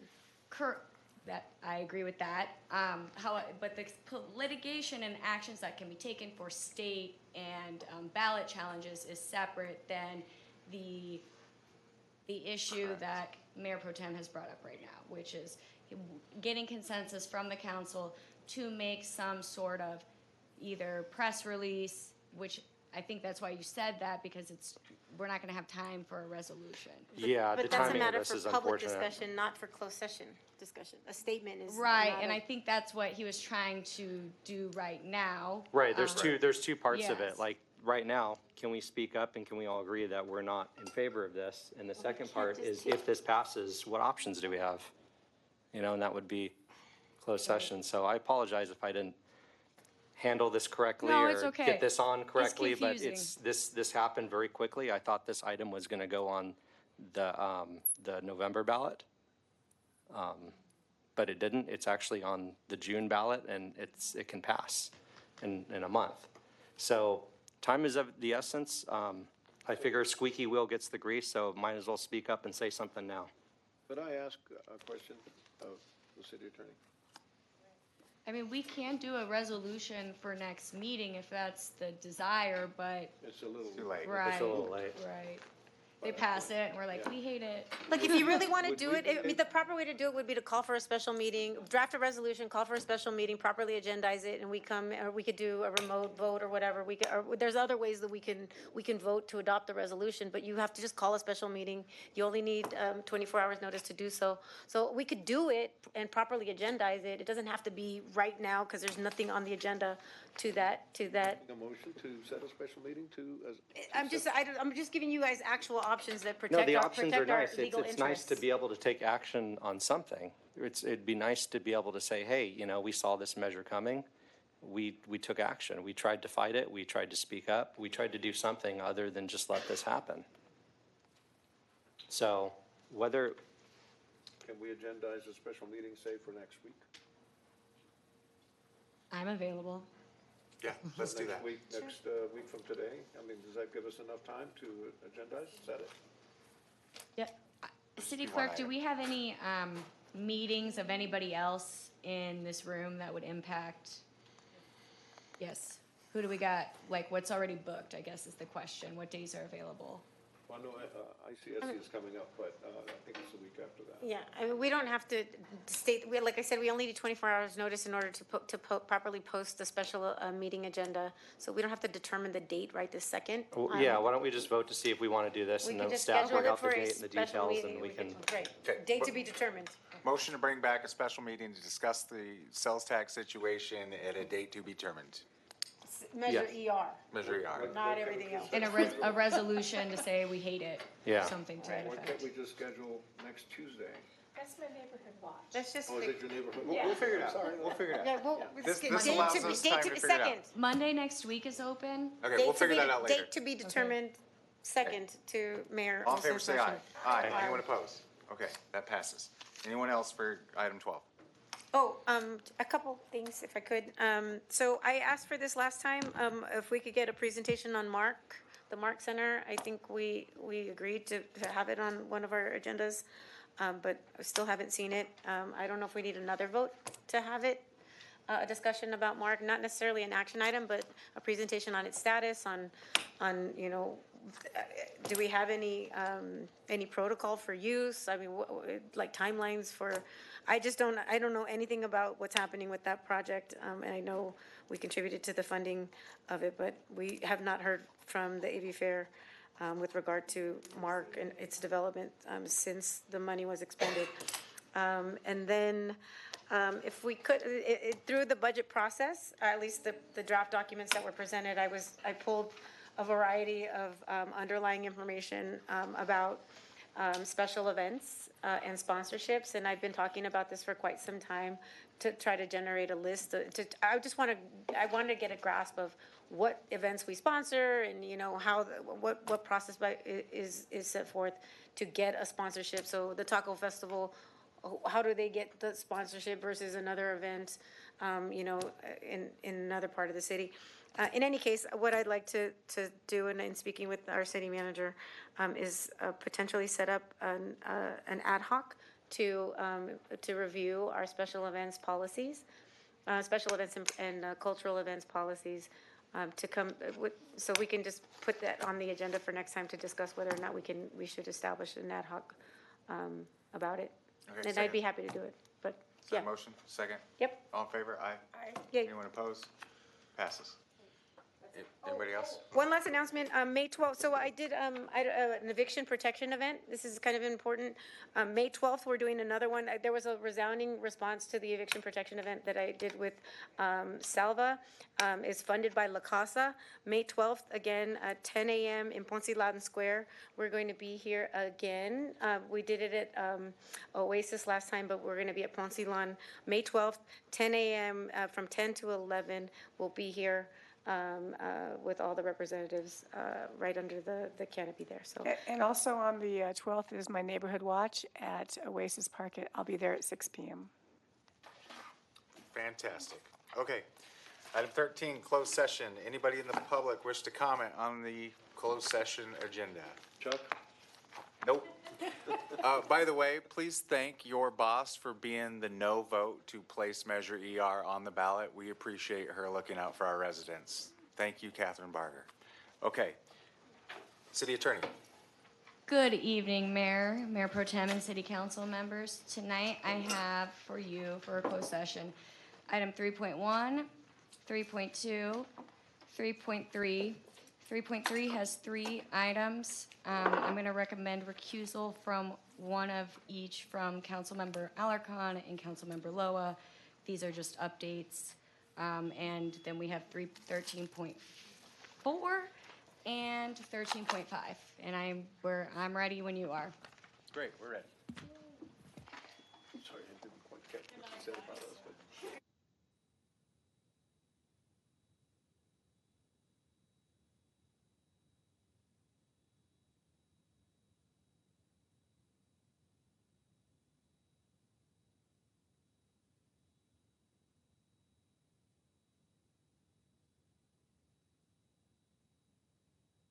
Okay, we back? Yes. City Attorney. Good evening and good night, City Council. For item 3.1, there was no reportable action. For item 3.2, there was no reportable action. For the 3 items in 13.3, there was no reportable action. For 13.4, there was no reportable action. For item 13.5, there's no reportable action. Okay. We are adjourning until June 2nd. We'll be right back here. Yep. Yeah. Oh, Yeah? adjourning until June 2nd, or We're adjourning next. Oh, you know what? We're coming back on Monday to talk about the special fighting the county Measure ER. So that is an important fight. So come be here Monday. Monday, Okay. noon. Thank you. Noon. Monday at noon. Don't forget to subscribe.